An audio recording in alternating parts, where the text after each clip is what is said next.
110 കിലോമീറ്ററെങ്കിലും കണ്ണൂരിൽ നിന്ന് ഇവിടേക്ക് യാത്ര ചെയ്യേണ്ടി വരുമെന്നറിഞ്ഞിട്ട് പോലും ഞാൻ ഇത്ര വലിയൊരു യാത്രക്ക് തയ്യാറായതിൻ്റെ ഉദ്ദേശം, എൻ്റെ ഒരു യാത്ര കൊണ്ട് ഈ നാട്ടിലെ ഒരുപാട് ചെറുപ്പക്കാരെ, യുവാക്കളെ, യുവതികളെ മാരകമായ രോഗത്തിൽ നിന്ന് രക്ഷപ്പെടുത്താൻ കഴിഞ്ഞാൽ കണ്ണൂർ ഹോസ്പിറ്റലിൽ ഇരുന്ന് ചികിത്സിക്കുന്നതിനേക്കാൾ ഒരുപക്ഷെ പുണ്യം എനിക്ക് വഴിയിലൂടെ കിട്ടുമെന്ന് കരുതിയിട്ടാണ്.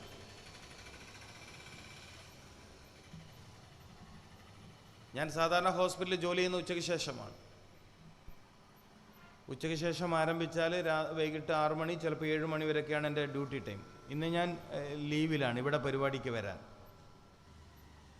സാമ്പത്തികമായി എനിക്ക് നഷ്ടമാണ്. പക്ഷേ സാമ്പത്തികമായി എനിക്കിന്ന് നഷ്ടമാണ്. പക്ഷേ ഞാനിന്ന് പറയാൻ പോകുന്ന ചില കാര്യങ്ങൾ സ്വീകരിച്ച് ഈ നാട്ടിലെ 10 ചെറുപ്പക്കാരെങ്കിലും അവരുടെ ജീവിതത്തിൽ മാറ്റം വരുത്തിയാൽ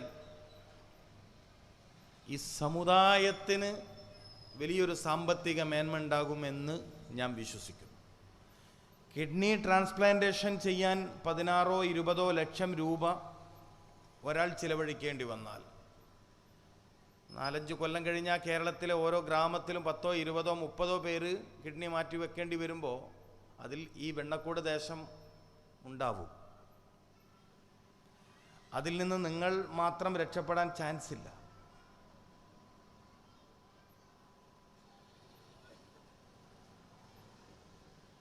അപ്പോൾ ആവശ്യമുള്ള അളവിൽ നിങ്ങൾ വെള്ളം കുടിക്കാത്തത് കൊണ്ടും ആഴ്ചയിൽ 3-4 തവണയൊക്കെ കളറ് ചേർത്ത തണുപ്പിച്ച പാനീയങ്ങൾ കുടിക്കുന്നത് കൊണ്ടും തീരെ വ്യായാമമില്ലാതെ ജീവിക്കുന്നത് കൊണ്ടും ശ്വാസോച്ഛ്വാസം കഴിക്കുന്നത് വളരെ കുറവായതുകൊണ്ടും തെറ്റായ രീതിയിൽ മൂത്രമൊഴിക്കുന്നത് കൊണ്ടും മൂത്രമൊഴിക്കാൻ തോന്നിയാൽ ഒഴിക്കാതെ പിടിച്ചു നിൽക്കുന്നത് കൊണ്ടും നിങ്ങളിൽ വ്യാപകമായ കിഡ്നി രോഗം വരുമെന്ന് ഞാൻ പറഞ്ഞാൽ 10 ചെറുപ്പക്കാർ രക്ഷപ്പെട്ടാൽ എനിക്കൊരു ദിവസം കിട്ടുന്ന വരുമാനത്തേക്കാൾ അത് മെച്ചമല്ലേ? അതുകൊണ്ടാണ് ഇത്രയും മണിക്കൂർ ഞാൻ ഓടാൻ തയ്യാറായത്. അല്ല, ഇത്ര ദൂരെ ഞാൻ പ്രസംഗിക്കാൻ വരില്ല.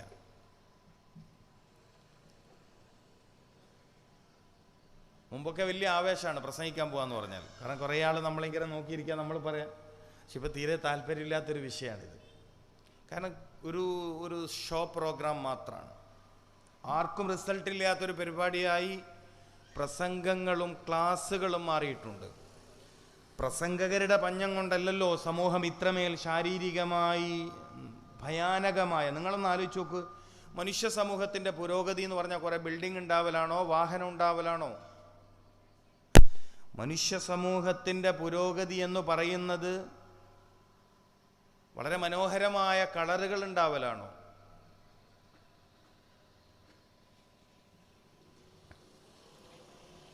ഞാൻ നേരത്തെ ചോദിച്ചൊരു ചോദ്യം എന്താണ്?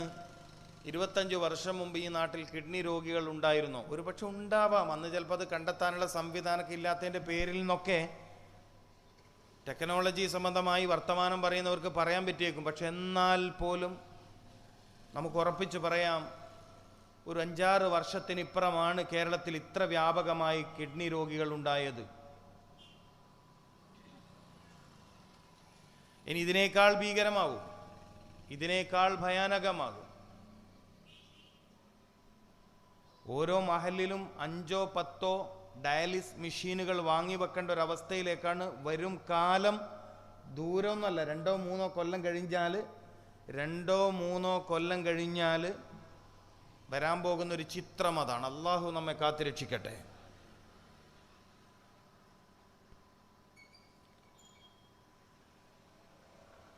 അതുകൊണ്ടാണ് ഇന്നത്തെ സമ്മേളനത്തിൽ ഏറ്റവും പ്രസക്തമായ ഒരു വിഷയം ഇതായി മാറുന്നത്.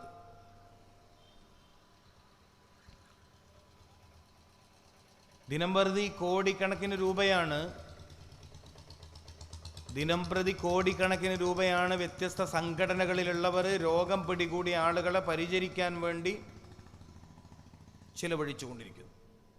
ഒരുപക്ഷെ ആതുര സേവനം കൊണ്ടും പിന്നീട് വിവാദമാക്കിക്കൊണ്ടും കേരളീയരും ഇന്ത്യക്കാരും വിദേശികളൊക്കെ പരിചയപ്പെട്ട ഫിറോസ് കുന്നംപറമ്പിൽ എത്ര കോടികളാണ് കിഡ്നി രോഗികളെ സംരക്ഷിക്കാനും ചികിത്സിക്കാനും സമാഹരിച്ചത്. ഒരൊറ്റ കാരണത്തിൻ്റെ പേരിലാണ് അദ്ദേഹം സോഷ്യൽ മീഡിയയിൽ പരിചിതനായത്.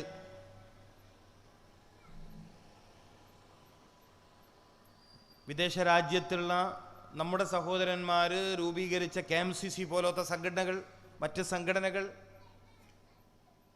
കുവൈറ്റിലൊക്കെയുള്ള KKMA പോലത്തെ സംഘടനകൾ ഓരോ വർഷവും കോടിക്കണക്കിന് രൂപയാണ് ആതുര സേവന രംഗത്ത്, അതായത് മാരക രോഗം പിടികൂടിയവരെ പരിചരിക്കാൻ സർക്കാരുകളും സർക്കാരേതര സംഘടനകളും ഒക്കെ. പക്ഷേ ഇത്രമേൽ മാരകമായ രോഗങ്ങൾ വ്യാപകമാകുമ്പോഴും രോഗം പിടികൂടാതെ ആളുകൾ എന്തുകൊണ്ട് ഇത്രമാത്രം രോഗികൾ വളരുന്നു എന്ന അന്വേഷണമോ ചിന്തയോ പ്രതിരോധ മാർഗം സ്വീകരിക്കലോ ഇല്ല എന്നത് സങ്കടകരമാണ്.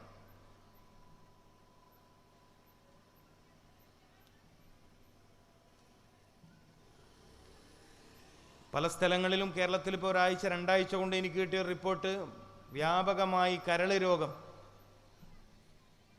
ഹെപ്പറ്റൈറ്റിസ് എയും ബിയും സിയും വ്യാപകമായി കൊണ്ടിരിക്കുകയാണ് സഹോദരന്മാരെ.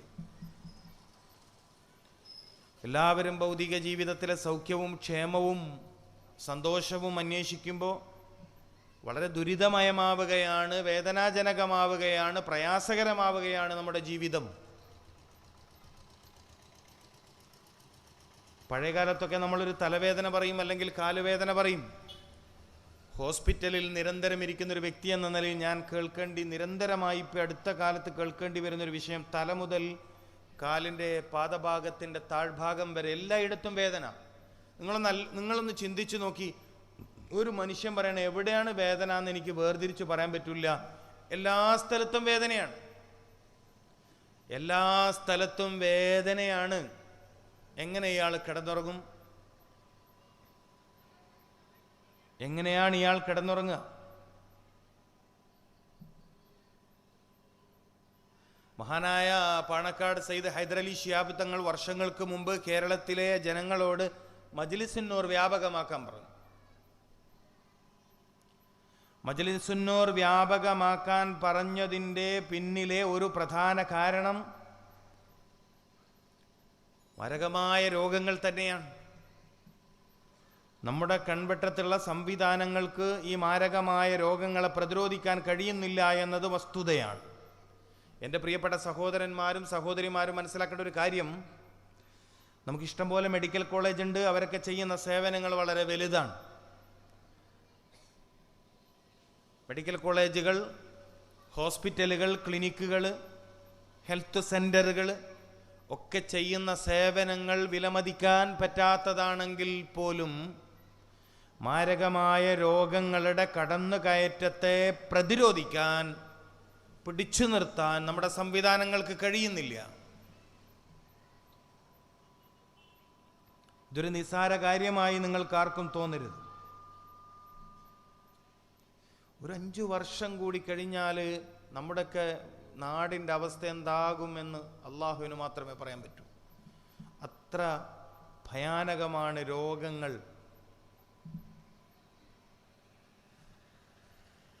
വ്യാപകമായി ചെറിയ കുട്ടികളിൽ കിഡ്നി ഫെയിലിയേഴ്സ് അത്ഭുതപ്പെട്ടുകൊണ്ട് ചെറിയ കുട്ടികൾ. ഈ അടുത്ത് 4 വയസ്സുള്ള ഒരു പൊന്നുമോൾ, 4 വയസ്സുള്ള ഒരു ചെറിയ മോളാണ്, ശരീരമാകെ ചീർത്ത്, ശരീരമാകെ വീർത്തിട്ടേ നീര് കയറിയിട്ട് ആ മാതാപിതാക്കൾക്ക് ഡയാലിസിസ് തുടങ്ങാൻ പേടി. തുടങ്ങിയാൽ പിന്നെ എപ്പോഴും എൻ്റെ കുട്ടി ഇങ്ങനെ ആവുമല്ലോ, അത് മനസ്സിലാക്കണം. തുടങ്ങിയാൽ പിന്നെ എൻ്റെ കുട്ടി ഇങ്ങനെ ആവുമല്ലോ എന്നതാ പേടി. വളരെ ചെറിയ പ്രായത്തിൽ തന്നെ യൂറോപ്യൻ ക്ലോസറ്റിൽ, വളരെ ചെറുപ്രായത്തിൽ തന്നെ യൂറോപ്യൻ ക്ലോസറ്റിൽ ഇരിക്കാൻ പഠിപ്പിക്കുന്ന മാതാപിതാക്കൾക്കറിയില്ല ചെറിയ കുഞ്ഞുമക്കൾക്ക് കിഡ്നി സംബന്ധമായ രോഗം വന്നാൽ അവരനുഭവിക്കേണ്ടി വരുന്ന ദുരിതത്തിൻ്റെ വലുപ്പം എന്താണെന്ന്. കുഞ്ഞുനാളിലെ യൂറോപ്യൻ ക്ലോസറ്റിൽ മലമൂത്ര വിസർജനത്തിന് വേണ്ടി ഇരുത്തി പരിശീലിപ്പിക്കുന്ന മാതാപിതാക്കൾക്കറിയില്ല. മതിയായ അളവിൽ വെള്ളം കൊടുക്കാതെ, ഭക്ഷണത്തിൻ്റെ മെനുവിൽ മതിയായ അളവിൽ ഇലക്കറികൾ ഉൾപ്പെടുത്താതെ, പച്ചക്കറികൾ ഉൾപ്പെടുത്താതെ, എപ്പോഴും മാംസഭക്ഷണം, മത്സ്യഭക്ഷണം, ജങ്ക് ഫുഡുകൾ, ടിൻ ഫുഡുകൾ, മാത്രം കഴിച്ച് ശീലിക്കുന്ന കുഞ്ഞുമക്കളിൽ വ്യാപകമായി വരുന്ന കിഡ്നി രോഗവും ക്യാൻസറും അതില്ലാത്ത മാതാപിതാക്കളുടെ കണ്ണ് തുറപ്പിക്കുന്നില്ല. ഒരുപക്ഷെ കണ്ണൂർ ജില്ലയിൽ നിന്ന് വരുന്ന എന്നേക്കാൾ വളരെ അടുത്താണ് നിങ്ങൾക്ക് കോഴിക്കോട് മെഡിക്കൽ കോളേജ് എന്ന് ഞാൻ വിശ്വസിക്കുന്നു. കോഴിക്കോട് മെഡിക്കൽ കോളേജ് വരാന്തയിൽ പോലും കിടക്കുന്ന രോഗികൾ ഉള്ളിൽ കിടക്കാൻ ബെഡില്ലാത്തതിൻ്റെ പേരിലാണ് എന്നും അത്രമേൽ രോഗികളുടെ എണ്ണത്തിൽ വർധനവുണ്ടായിട്ടുണ്ട് എന്നും നാം പഠിച്ചെടുത്ത വിദ്യാഭ്യാസപരമായ പുരോഗതിയോ ജീവിത നിലവാരമോ മാരകമായ രോഗങ്ങളെ ചെറുത്തു നിൽക്കാൻ മാത്രം പ്രാപ്തിയില്ലാത്തതാണെന്നും മനസ്സിലാക്കാൻ വിദ്യാസമ്പന്നരായ ആളുകളെങ്കിലും ദയവ് ചെയ്ത് തയ്യാറാവണം. വിദ്യാഭ്യാസപരമായ പുരോഗതി ഒരു സമൂഹത്തിൻ്റെ സാംസ്കാരിക വളർച്ചയ്ക്ക് കാരണമാവണ്ടേ? ഒരു സമൂഹത്തിൻ്റെ സാംസ്കാരികമായ വളർച്ച എന്ന് പറയുന്നത് ആരോഗ്യകരമായ വളർച്ചയാണ്. അപ്പം നമ്മൾ നേടിയെടുത്ത വിദ്യാഭ്യാസപരമായ പുരോഗതിയോ ജീവിത നിലവാരമോ, രണ്ട് വാക്കുകൾ നിങ്ങളൊന്ന് ശ്രദ്ധിക്കണം. നാം നേടിയെടുത്ത വിദ്യാഭ്യാസപരമായ പുരോഗതിയോ ഒന്ന്, വിദ്യാഭ്യാസ പുരോഗതി ഒന്ന്, ജീവിത നിലവാരത്തിലെ പുരോഗതി രണ്ട്. എന്ന് വെച്ചാൽ നല്ല വീട് നോക്കൂ നിങ്ങൾ, എന്ത് രസമാണ് നമ്മുടെയൊക്കെ വീടുകൾ. പഴയകാലത്തെ മണ്ണ് തേച്ച നിലമാണോ, ടൈല് അല്ലെങ്കിൽ അല്ലേ മാർബിൾ, എന്ത് രസമാണ് നമ്മുടെ വീടുകൾ. എത്ര കളർഫുള്ളാണ്, എത്ര വില കൂടിയ കളറുകളാണ് നമ്മൾ വീടിൻ്റെ ചുമരിൽ പൂശണത്.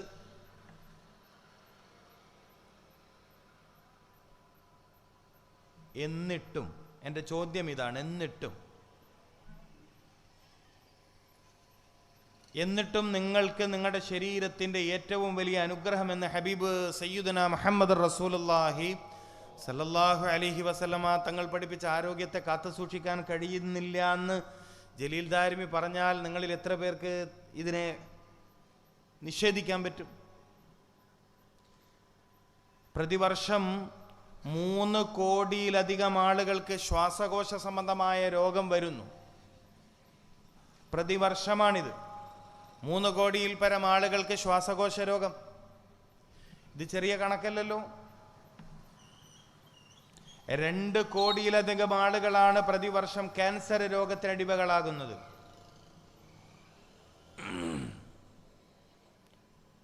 2 കോടിയിൽ പരം ആളുകൾ. എത്ര ഭീകരമായ അവസ്ഥയാണ് ക്യാൻസർ.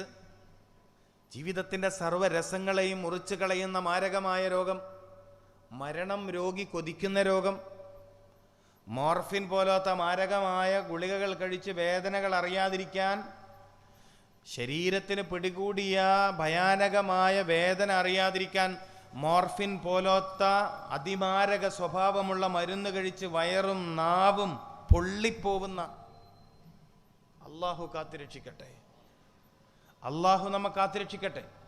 പക്ഷെ നൂഡിൽസ് വേവിച്ചു കൊടുക്കുമ്പോൾ ഈ ഉമ്മമാർക്കറിയില്ല മക്കളെ മാരകമായ ക്യാൻസറിലേക്കാണ് ഇല്ലേ.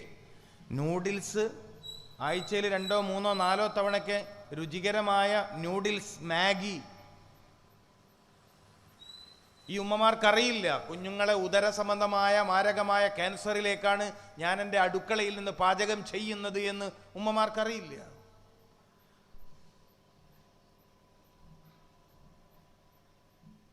അപ്പൊ ജീവിതത്തിൽ നമ്മൾ നമ്മുടെ ഈ പരിപാടിയുടെ വിജയത്തിന് വേണ്ടി ചെറിയൊരു ബക്കറ്റ് പിരിവ് നടത്തുന്നുണ്ട്. അപ്പം എല്ലാവരും മനസ്സറിഞ്ഞ് സഹായിക്കുക, എല്ലാവരും നന്നായി സഹായിക്കുക നിങ്ങളാൽ കഴിയുന്ന രൂപത്തിൽ. പ്രത്യേകിച്ച് മനസ്സിലാക്കേണ്ടത്, നിങ്ങൾ ശരിക്കും ശ്രദ്ധിക്കുമെങ്കിൽ പലപ്പോഴും കാലങ്ങളായി ചികിത്സിക്കുന്ന രോഗങ്ങളിൽ നിന്ന് രക്ഷപ്പെടാനുള്ള വഴി കൂടി ഞാൻ ഇതിൻ്റെ അവസാനം പറയും. ഏറ്റവും അവസാനം അത് പറയും. നിങ്ങളെ പിടികൂടിയ രോഗം എത്ര മാരകമാണെങ്കിലും അതിൽ നിന്ന് രക്ഷപ്പെടാനുള്ള ഖുർആൻ മുന്നോട്ട് വെക്കുന്നൊരു എളുപ്പ വഴിയുണ്ട്. അത് ഞാൻ എൻ്റെ പ്രസംഗത്തിൻ്റെ ഏറ്റവും അവസാന ഭാഗത്തിൽ പറയും. അപ്പം അത്രയും വിശേഷപ്പെട്ട ഇൽമ കിട്ടുന്നൊരു സദസ്സാണ് നമ്മുടെ സംഘടന വെച്ചൊരു പരിപാടി എന്ന നിലക്ക് നിങ്ങൾക്ക് കഴിവിൻ്റെ പരമാവധി സഹായിക്കാം. അള്ളാഹു എല്ലാ നന്മകളും നമ്മളിൽ വിജയിപ്പിക്കട്ടെ.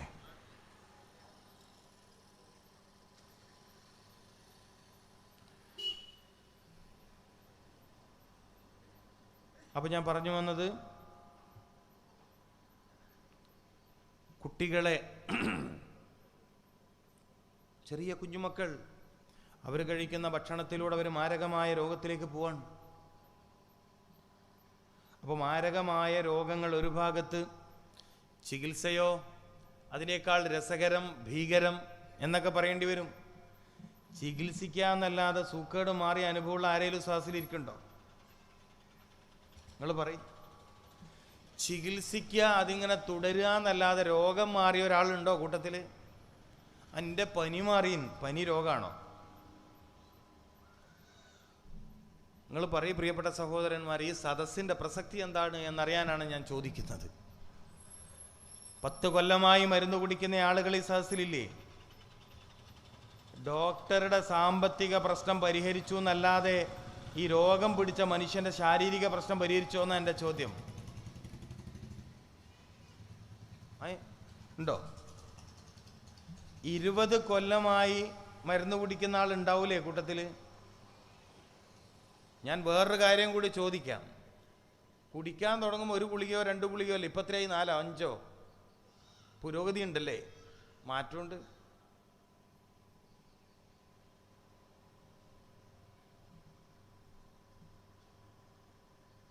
നിങ്ങൾ പറയും പ്രിയപ്പെട്ട സഹോദരന്മാർ, നിങ്ങൾ ഡോക്ടറെ കാണിക്കാൻ തുടങ്ങുമ്പോൾ നിങ്ങൾക്ക് ഒന്നായിരുന്നില്ലേ രോഗം മിക്ക ആളുകൾക്കും? പിന്നെ പറഞ്ഞ് നിങ്ങൾക്ക് മറ്റേ സൂക്കേടും കൂടിയുണ്ട്, അതും കൂടി കഴിച്ചോളിയെന്ന് പറഞ്ഞു. പിന്നെ പറഞ്ഞ് കൊളസ്ട്രോളിൻ്റെ കംപ്ലൈൻറ്റ് ഉണ്ട്, അതും കൂടി ഒരു മരുന്ന് കുടിച്ചോ. പിന്നെ ഇടയ്ക്കൊരു വർത്താനം, ഷുഗർ വരാൻ നിങ്ങൾക്ക് സാധ്യത ഉണ്ടാവുകൊണ്ട് ഇപ്പോഴേ മരുന്ന് കുടിച്ചോന്ന്. രസകരമായ സംഭവം. അത് കേട്ട് നിങ്ങൾ എന്നിട്ട് വിദ്യാഭ്യാസം ഉള്ളവരാണെന്ന് പറയുകയും ചെയ്യും, നിങ്ങളിതൊക്കെ വാങ്ങി കുടിക്കുകയും ചെയ്യും. വളരെ രസകരമായ ഈ രോഗികൾ വരുമ്പോൾ കുറേ പേപ്പേഴ്സുമായിട്ടാണ് വരിക. അപ്പോൾ എനിക്കിങ്ങനെ ക്ലാസ് എടുത്ത് തരും വന്നിട്ട്, ഇതിൻ്റെ മരുന്നാണ്, ഇതിൻ്റെ മരുന്നാണ്. അപ്പോൾ ഇത് ഷുഗറിൻ്റെതാണ്. ഷുഗറുണ്ടോ? ഇല്ല, അത് വരാൻ ചാൻസ് ഉണ്ട്. മുമ്പൊക്കെ ഇന്ത്യയിൽ മന്ത്രിമാർ മുൻകൂർ ജാമ്യം എടുക്കലുണ്ട്, എന്തായാലും പിടിക്കുന്ന ഉറപ്പാണ്. മുൻകൂർ ജാമ്യം എന്ന് കേട്ടിട്ടില്ല നിങ്ങളൊന്നും കേൾക്കാത്തവർ എന്നെ ഇങ്ങനെ നോക്കാനുള്ള കുറച്ചോനെ. എൻ്റെ വർത്താനം തിരിയായിട്ടാ? മുൻകൂർ ജാമ്യം എന്നൊന്നും കേട്ടിട്ടില്ലേ? എന്ന് പറഞ്ഞ മാതിരി നിങ്ങൾക്ക് ഇന്ന സൂക്കേട് വരാൻ പോവാണ്, അതുകൊണ്ട് ഇപ്പോഴേ കഴിച്ചോളി മരുന്ന്. അത് ആ പരിപാടിയൊക്കെ തുടങ്ങിയിട്ട് കുറേ കാലമായി. ഏത്? നിങ്ങൾക്ക് ഇത്ര കൊല്ലം കഴിഞ്ഞാൽ ഇന്ന രോഗം വരും എന്ന് പറഞ്ഞു കണ്ട് മരുന്ന് കഴിപ്പിക്കുക. പിന്നെ നിങ്ങളുടെയൊക്കെ വിദ്യാഭ്യാസം എന്ത് പുരോഗതിയാണ് നിങ്ങൾക്ക് തന്നത്? ഇതൊക്കെ വളരെ ഗൗരവത്തിൽ ആലോചിക്കേണ്ട കാര്യമല്ലേ?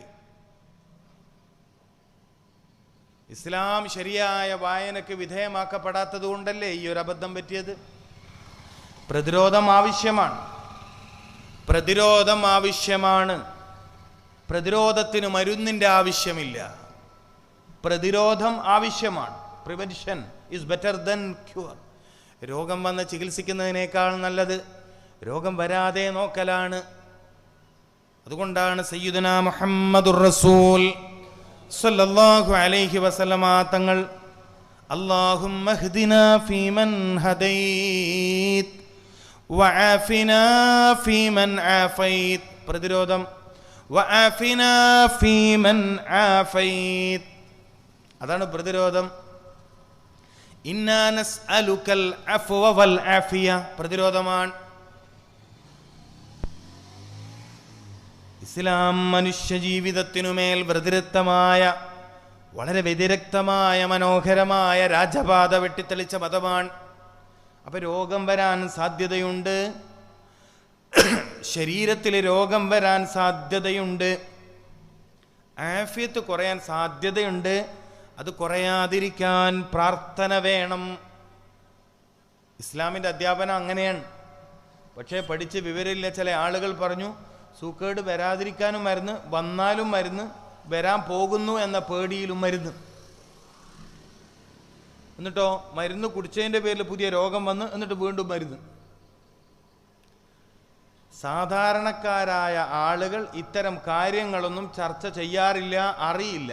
ചില ആളുകൾക്ക് മരുന്നിൻ്റെ എണ്ണം കുറഞ്ഞ ബേജാറാണ്. അങ്ങനെയൊക്കെ ഉണ്ട്. മരുന്നിൻ്റെ എണ്ണം കുറഞ്ഞ ബേജാറുള്ളവരുണ്ട് ഈ കൂട്ടത്തിൽ. ഡോക്ടറെ അടുത്ത് പോയിട്ട് മൂപ്പര് സൂക്കേടില്ല എന്ന് പറഞ്ഞാൽ ചില സ്ത്രീകൾക്കൊന്നും തൃപ്തിയാവില്ല. അയാൾക്കെന്തോ തിരിവാട് കുറവാന്നാ പറയാ. ഞങ്ങളുടെ നാട്ടിലെ ഭാഷയാണിത്. തിരുവാട് കുറവ് എന്ന് പറഞ്ഞാൽ മൂപ്പർക്ക് എന്തോ തിരിഞ്ഞിട്ടില്ല, അതുകൊണ്ട് കുറച്ച് വലിയ ഡോക്ടറെ കാണിക്കാം. ഇത് പഴയ സീനിയർ MBBS ആയിരിക്കും. പഴയ സീനിയർ MBBS എന്നൊക്കെ പറഞ്ഞ മഹാസംഭവമാണ്, മഹാസംഭവങ്ങളാണ്, വലിയ കഴിവുള്ളവർ. ഇപ്പോൾ Kozhikode CK Ramendran sir, CKR എന്ന പേരിൽ അറിയപ്പെടുന്ന വലിയൊരു ഡോക്ടർ ഉണ്ടായിരുന്നു, CK രാമേന്ദ്രൻ. സയ്യിദ് അബ്ദുറഹ്മാൻ ബാഫക്കി തങ്ങളൊക്കെ വളരെ ആദരിക്കുന്ന ബഹുമാനം. ഞാൻ CK രാമേന്ദ്രൻ സാറെ കാണാൻ വേണ്ടി പോയി.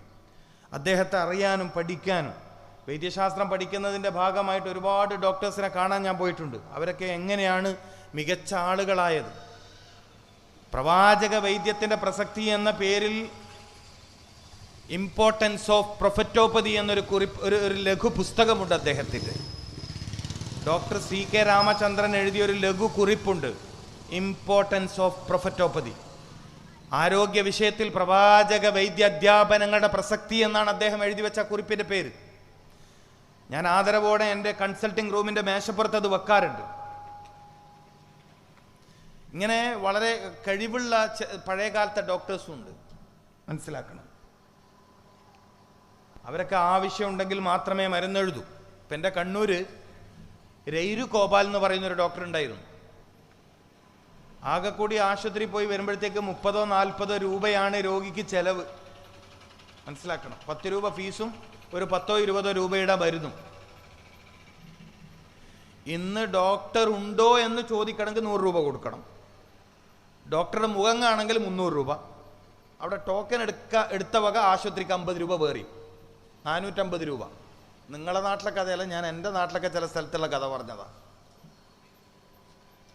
ആകെ കൂടി 450 രൂപ ആദ്യം തന്നെ വാങ്ങി വെച്ചു. ഇവിടെ എങ്ങനെയാണെന്ന് എനിക്കറിയില്ല കേട്ടോ. എന്നിട്ട് വല്ല മാറ്റമുണ്ടോ, വല്ല ഗുണമുണ്ടോ? 15 കൊല്ലം വേണമെങ്കിൽ ഈ 450 അയാൾ വാങ്ങും. നിങ്ങൾ ചിന്തിക്കണം പ്രിയപ്പെട്ടവരെ, വല്ല മാറ്റമുണ്ടോന്ന്. പ്രൊഫസർ ജെയിംസ് എന്ന പേരുള്ള വലിയ പ്രഗത്ഭനായ ഒരു വൈദ്യശാസ്ത്ര പണ്ഡിതനുണ്ടായിരുന്നു, പ്രൊഫസർ ജെയിംസ്. അദ്ദേഹം പറഞ്ഞൊരു വാക്ക് ഓർമ്മിച്ചുവാണ്. ഞാൻ അധിക സദസ്സിൽ പറയുന്ന കാര്യം തന്നെ എവിടെയും പറയണത്. എനിക്ക് വിഷയം മാറ്റി തരാത്തതുകൊണ്ട് ഞാൻ എല്ലാ സ്ഥലത്തും ഒരേ പ്രസംഗം തന്നെയാണ് പറയല്. വേറെന്തെങ്കിലും വിഷയം പറയണ്ടേ? നിങ്ങൾ ഒരു ഡോക്ടറെ 5 വർഷം തുടർച്ചയായി ഒരു ഡോക്ടറെ തന്നെ നിങ്ങൾ കാണാൻ പോയാൽ, ഒരു രോഗത്തിന്, നിങ്ങൾ ശരിക്കും നോട്ട് ചെയ്യേണ്ട പോയിന്റ് ഇത്, ഒരു രോഗത്തിന് നിങ്ങൾ ഒരു ഡോക്ടറെ തന്നെ കാണാൻ 5 വർഷം പോയാൽ ആ ഡോക്ടർ നിങ്ങൾക്ക് 20 രോഗം തരും. വല്ലതും മനസ്സിലാവുന്നുണ്ടോ നിങ്ങൾക്ക്? ഇല്ല. ആ ഡോക്ടർ നിങ്ങൾക്ക് എത്ര രോഗം തരും? 20 രോഗം തരും. ഇനി എണ്ണിക്കോ, തല മുതൽ കാല് വരെയുള്ള രോഗം എണ്ണിക്കോ. നിങ്ങൾ കാണാൻ പോയ കൊല്ലം എണ്ണിക്കോ. ഇതൊരു സാധാരണക്കാരൻ പറഞ്ഞ വാക്കല്ല, ഒരു പത്രപ്രവർത്തകൻ പറഞ്ഞ വാക്കല്ല. ചിലപ്പോഴൊക്കെ നമ്മളെ ബഹുമാനപ്പെട്ട പത്രപ്രവർത്തകർ നിരന്തരം അന്വേഷണം നടത്തിയിട്ടൊക്കെ ചില ലേഖന കുറിപ്പുകളൊക്കെ എഴുതി. ഇതങ്ങനെയല്ല. കൃത്യമായി മരുന്നുകളെക്കുറിച്ച് നല്ല അറിവുള്ള, മെഡിസിനെ കുറിച്ച് നല്ല അറിവുള്ള, കെമിക്കൽ കോമ്പൗണ്ട്സുകളെ കുറിച്ച് നല്ല അറിവുള്ള ഒരു പ്രഗത്ഭനായ പണ്ഡിതൻ എഴുതി വെച്ചതാണിത്. അതാ ഞാൻ പറഞ്ഞത്, രോഗത്തേക്കാൾ മരുന്നുകളെ ഭയപ്പെടേണ്ട ഒരു കാലമാണിത്. രോഗത്തേക്കാൾ മരുന്നുകളെ ഭയപ്പെടണം. എറണാകുളം ജില്ലയിൽ, ആലപ്പുഴയിൽ, കൊല്ലം ജില്ലയിലൊക്കെ പനി പിടിച്ച് വ്യാപകമായി ആളുകൾ മരിക്കുന്ന ഒരു ഭീകരമായ അന്തരീക്ഷം ഉണ്ടായിരുന്നു വർഷങ്ങൾക്ക് മുമ്പ്.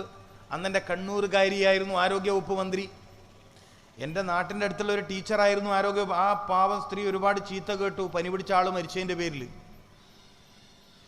അവസാനം ആരോഗ്യരംഗത്തെ വിദഗ്ധന്മാർ നടത്തിയ അന്വേഷണത്തിൽ കണ്ടെത്തിയ ഒരു ഞെട്ടിക്കുന്ന വാർത്തയുണ്ട്. എന്താണത്? അമിതമായി ആൻറ്റിബയോട്ടിക്കുകൾ കഴിച്ചത് കാരണം ശരീരത്തിൻ്റെ പ്രതിരോധശേഷി നഷ്ടപ്പെടുകയും അമിതമായി വേദനാസംഹാരികൾ കഴിച്ചത് കാരണം ശരീരത്തിൻ്റെ പ്രതിരോധ സംവിധാനം താറുമാറായതിൻ്റെ കാരണം ഇവർക്ക് മരുന്ന് എഫക്റ്റ് ചെയ്യുന്നില്ല. അത് കാരണമാണ് പനി പിടിച്ച ആളുകൾ വ്യാപകമായി മരിക്കേണ്ടി വന്നത്. പനി പിടിച്ച ആളുകൾ മരിക്കുക. പനി പറയുമ്പോഴേക്കും കേരളക്കാർ പേടിക്കുന്നു. പുതിയ വാർത്ത അങ്ങനെയല്ലേ? അല്ല എന്ന് പറയാനൊക്കോ? പനി പറയുമ്പോഴേക്കും നമ്മൾ പേടിക്കുന്നു അല്ലേ? പനി പിടിച്ച് കിടപ്പിലായ ആളുകളെ കാണാൻ പോവാതിരുന്നില്ലേ നമ്മളൊക്കെ പേടിച്ചിട്ട്? ഇല്ലേ? പനി പിടിച്ച ആളുകളെ കാണാൻ പോവാതിരുന്നില്ലേ? നമുക്കന്ന് ഓർമ്മ വന്നോ? പനി പകരില്ല, ലാ അദുവ വലാ തീറത്ത എന്ന ഹദീസ് നമുക്ക് ഓർമ്മ വന്നില്ലല്ലോ. രോഗം പകരില്ലെന്ന് സയ്യിദുനാ മുഹമ്മദ് റസൂൽ സല്ലല്ലാഹു അലൈഹി വസല്ലമ തങ്ങൾ പറഞ്ഞു പഠിപ്പിച്ചത് നമ്മുടെ ഓർമ്മയിൽ വന്നില്ല. രോഗത്തിന് പകരാനുള്ള കഴിവില്ല. രോഗം ഇറങ്ങും, ഒരു സമൂഹത്തിലേക്ക് രോഗം ഇറങ്ങും. ആ സമയത്ത് പ്രതിരോധശേഷിയില്ലാതെ നിൽക്കുന്ന ശരീരത്തിലൊക്കെയും ആ രോഗം ഇറങ്ങും. രോഗാണു ഇറങ്ങും. രോഗമുണ്ടാക്കുന്ന ഘടക വസ്തു, വൈറസ് എന്താണോ അതിറങ്ങും. അതിനെ പ്രതിരോധിക്കാനുള്ള ക്ഷമത ആ സമയത്തുള്ള ശരീരത്തിലൊന്നും ഈ രോഗാണുവിന്, ഇപ്പോൾ രോഗം വന്ന് എന്താണ്, എന്തു പനിയാണ് നിങ്ങളുടെ ഈ ഭാഗത്ത്? നിപ്പ വന്ന് മരിച്ച വീട്ടിലെ മരിക്കാത്ത ആളിപ്പോഴും ഇല്ലേ? ഉണ്ടോ? ഇല്ലേ? നിങ്ങളതൊന്നും അന്നേരം ചിന്തിക്കൂല.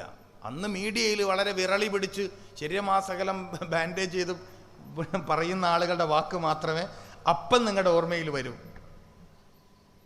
മനസ്സിലാക്കണം. ശ്രദ്ധ നല്ലതാണ്, സൂക്ഷ്മത നല്ലതാണ്, വൃത്തി നല്ലതാണ്, ഒക്കെ നല്ലതാണ്. പക്ഷേ ഇല്ലാത്ത കാര്യങ്ങൾ പറഞ്ഞു മനുഷ്യനെ പേടിപ്പിച്ച് അതിൻ്റെ പേരിൽ പേടിച്ച് ജീവിക്കുന്നതിലൊന്നും കഥയില്ല. മനസ്സിലാക്കണം. ഞങ്ങൾ രേഖാമൂലം തന്നെ കോഴിക്കോട് മെഡിക്കൽ കോളേജിലും ആരോഗ്യ വകുപ്പിലും ഈ വിഷയത്തിൽ കുറിപ്പ് കൊടുത്തിട്ടുണ്ട്. അപ്പോൾ മനുഷ്യൻ്റെ ശരീരത്തിലെ ശേഷി, രാത്രികാലങ്ങളിൽ പാത്രം തുറന്നു വെക്കരുത് എന്ന് പറഞ്ഞതിൻ്റെ പിന്നിലെ രഹസ്യം സ്ത്രീകൾ പഠിക്കണം. രാത്രികാലങ്ങളിൽ പാത്രം കമിഴ്ത്തി വെക്കണമെന്ന് സയ്യിദുനാ മുഹമ്മദുർ റസൂലുള്ളാഹി സല്ലല്ലാഹു അലൈഹി വസല്ലമ തങ്ങൾ പറഞ്ഞ വാക്കിനെയും രാത്രികാലങ്ങളിൽ എല്ലാ വർഷത്തിലും ഒരു രാത്രി ആകാശമേലാപ്പിൽ നിന്നും ചില പ്രത്യേക രോഗം ഇറങ്ങും. അത് ഏത് നാട്ടിലാണെന്ന് പറയാൻ പറ്റില്ല. ഒരു തവണ അത് കൊച്ചിയിലായിരിക്കും, മറ്റൊരു തവണ കോഴിക്കോട് ഡിസ്ട്രിക്റ്റിലായിരിക്കും, പിന്നൊരു തവണ വയനാട്ടിലായിരിക്കും, പിന്നൊരു തവണ കണ്ണൂരായിരിക്കും. എവിടെയാണെന്ന് പറയാൻ പറ്റൂല. രോഗമിറങ്ങുന്നൊരു രാവുണ്ട് വർഷത്തിലൊരു രാത്രി. അത് ഏത് രാത്രിയിലും ആവാം. അതുകൊണ്ട് തന്നെ സയ്യിദുനാ മുഹമ്മദ് റസൂൽ സല്ലല്ലാഹു അലൈഹി വസല്ലമ തങ്ങൾ പഠിപ്പിച്ചു, നമ്മൾ പ്രാർത്ഥിച്ചു, അല്ലാഹുമ്മ ഹ്ഫദ്നാ ഫീ ളുലുമത്തിൽ ലൈൽ, അല്ലാഹുമ്മ ഹ്ഫദ്നാ ഫീ ളുലുമത്തിൽ ലൈൽ നമ്മൾ പ്രാർത്ഥിച്ചിട്ടുണ്ട്.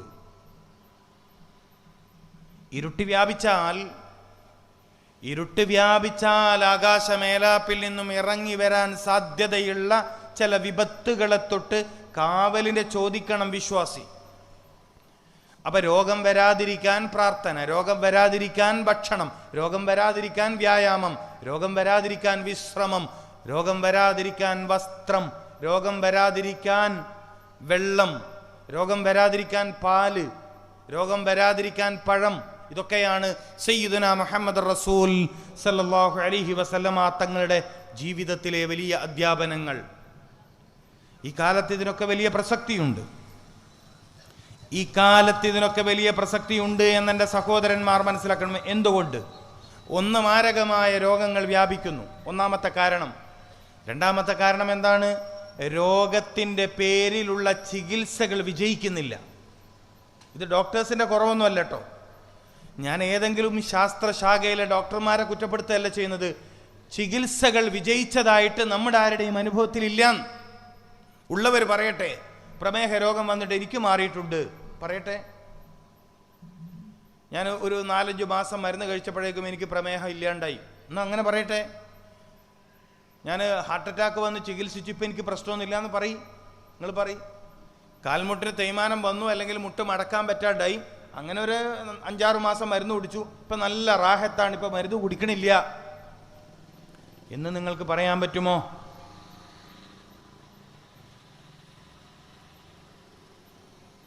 തലവേദന തുടങ്ങിയിട്ട് കൊല്ലത്രേ. ചില ആളുകൾ എൻ്റെ പ്രിയപ്പെട്ടവരെ, നിസ്സാരമായ തലവേദന തുടങ്ങിയിട്ട് കൊല്ലത്രേ. 30 വർഷം പഴക്കമുള്ള തലവേദന. സയ്യിദുനാ മുഹമ്മദ് റസൂൽ സല്ലല്ലാഹു അലൈഹി വസല്ലമ തങ്ങൾ അമൂല്യ ഔഷധ ഗുണമുണ്ട് എന്ന് പഠിപ്പിച്ച ചില വസ്തുക്കൾ ഉപയോഗിച്ച് 2 മാസം കൊണ്ടൊക്കെ ഷിഫയായിട്ട് ആളുകൾ പോകുമ്പോൾ അവരിങ്ങനെ അത്ഭുതപ്പെടുകയാണ്. അപ്പോൾ പിന്നെ 30 കൊല്ലം എന്തിനാ തലവേദന എടുത്തതാണ്. ഇതാണ് റസൂലുള്ളാഹിൻ്റെ സയൻസും മനുഷ്യന്മാരുടെ സയൻസ്, സാധാ മനുഷ്യന്മാരുടെ സയൻസും വഹീ കിട്ടിയ മനുഷ്യൻ്റെ സയൻസും തമ്മിലുള്ള വ്യത്യാസം. ഇന്ന് ലോകത്ത് 3 തരം സയൻസ് ഉണ്ട്. ഒന്ന് വഹീ കിട്ടിയ സയൻസ്, ഒന്ന് ഊഹത്തിൻ്റെ സയൻസ്, ഊഹം. യൂറോപ്യൻ സയൻസിനെ കുറിച്ചാണ് ഞാൻ പറഞ്ഞത്, യൂറോസെൻട്രിക്സ് സയൻസ്. മറ്റൊന്ന് മിത്തുകൾ, സങ്കല്പങ്ങളിൽ നിന്നുണ്ടായ സയൻസ്, ചില കഥകളിൽ നിന്ന്, ഐതിഹ്യങ്ങളിൽ നിന്നുണ്ടായ സയൻസ്. ലോകത്തിൻ്റെ വ്യാപകമായ 3 സയൻസുകൾ. ഒന്ന് വഹീനാൽ രൂപപ്പെട്ട സയൻസാണ്. മാരകമായ രോഗങ്ങൾ വ്യാപിക്കുന്ന കാലഘട്ടത്തിൽ, ലക്ഷങ്ങൾ ചിലവഴിച്ചിട്ടും രോഗം ഭേദമാവാത്ത കാലഘട്ടത്തിൽ, വമാ യന്തിഖു അനിൽ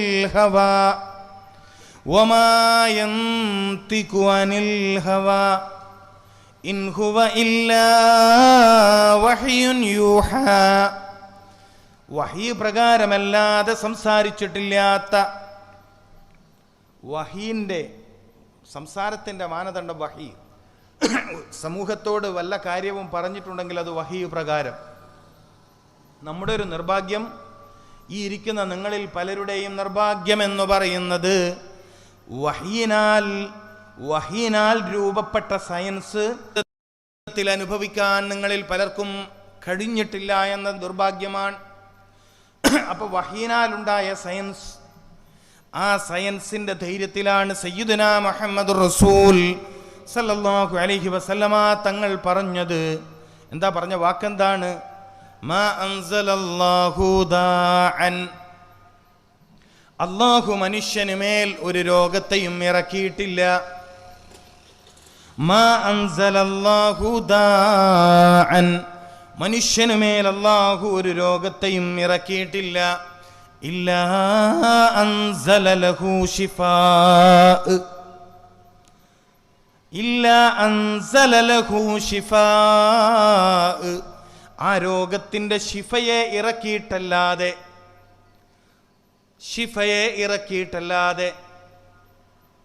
അപ്പൊ there is not incurable disease. എൻ്റെ അർത്ഥം എങ്ങനെയാണ്?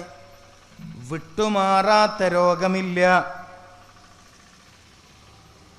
ശിഫയില്ലാത്ത രോഗമില്ലെന്ന് സയ്യിദുനാ മുഹമ്മദുർ റസൂൽ.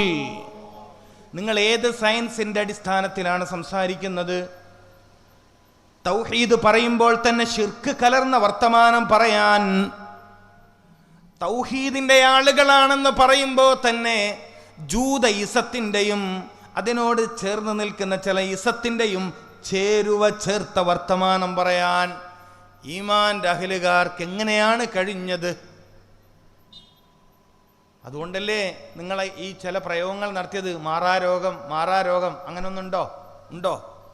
നിങ്ങളുണ്ടെങ്കിൽ പറയും, ഉണ്ടെങ്കിൽ ഉണ്ടെന്ന് പറയും. മാറാരോഗം എന്നൊന്നുണ്ടോ? ഹദീസു ഷരീഫ് സിഹാഹു സിത്ത പരിശോധിച്ചാൽ, ഇമാമുകൾ എഴുതിയ ഗ്രന്ഥങ്ങൾ പരിശോധിച്ചാൽ കാണാൻ കഴിയില്ല. നാട്ടുവർത്തമാനങ്ങളിൽ നിന്ന് മനുഷ്യനെ ദൈവമായി കണ്ട ചില ആളുകളുടെ വർത്തമാനങ്ങളിൽ നിന്ന്, കെട്ടുകഥകളിൽ നിന്ന്, സയൻസ് ഉണ്ടാക്കിയവരുടെ വർത്തമാനങ്ങളിൽ നിന്ന്, അവിടെയാണ് ഇതൊക്കെ കാണാൻ പറ്റുള്ളൂ. അള്ളാഹുവിൽ നിന്നുള്ള വഹീ പ്രകാരമല്ലാത്ത സംസാരിക്കാതെ ദൂതൻ മുഹമ്മദ് റസൂൽ സല്ലല്ലാഹു അലൈഹി വസല്ലമ തങ്ങൾ പറഞ്ഞ വർത്തമാനം മാറാത്ത രോഗമില്ലെന്ന്. നിങ്ങൾ പറയുന്നു മാറാ രോഗം എന്ന്. നിങ്ങൾ ആരുടെ ആളാണ്?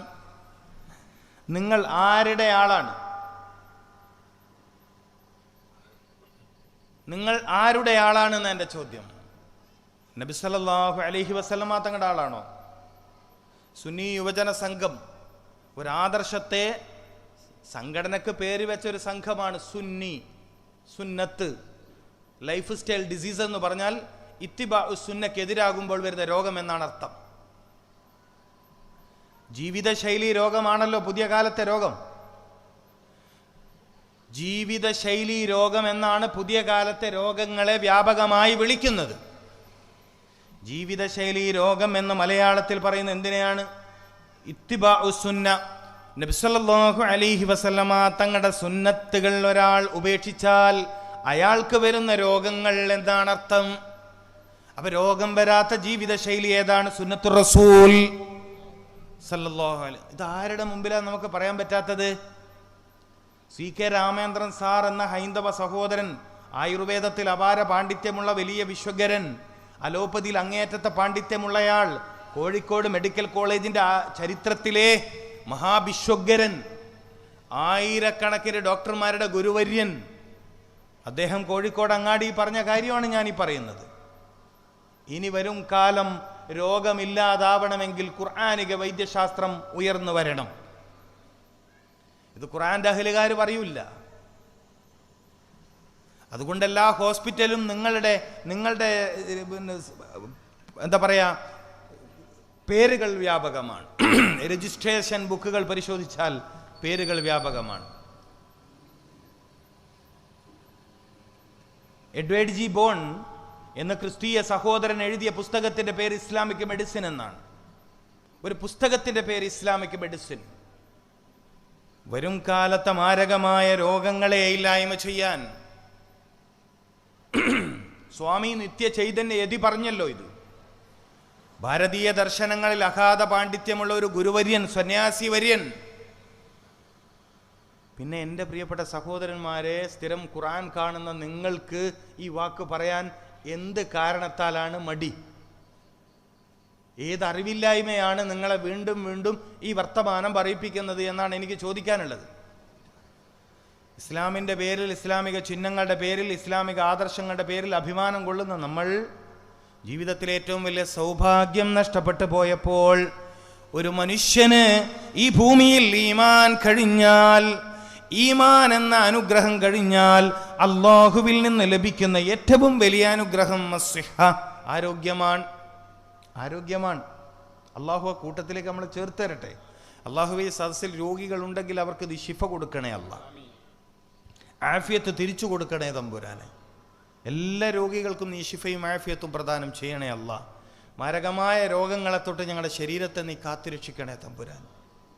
ഞങ്ങളറിയാതെ വല്ല മാരകമായ രോഗങ്ങളും ഞങ്ങളെ വയറിലോ ശിരസിലോ കരളിലോ കിഡ്നിയിലോ മജ്ജയിലോ ഞങ്ങൾക്കറിയില്ലല്ലോ, നമുക്കറിയില്ല. അതതിൻ്റെ മാരക രൂപം പിടികൂടുമ്പോഴാണ്, അതിൻ്റെ ഏറ്റവും മാരകമായ രോഗം, മാരകമായ അവസ്ഥ പിടികൂടുമ്പോഴാണ് പലപ്പോഴും ഭീകരമായ രോഗം ശരീരത്തിലുള്ളത് നമ്മൾ അറിയുന്നത്.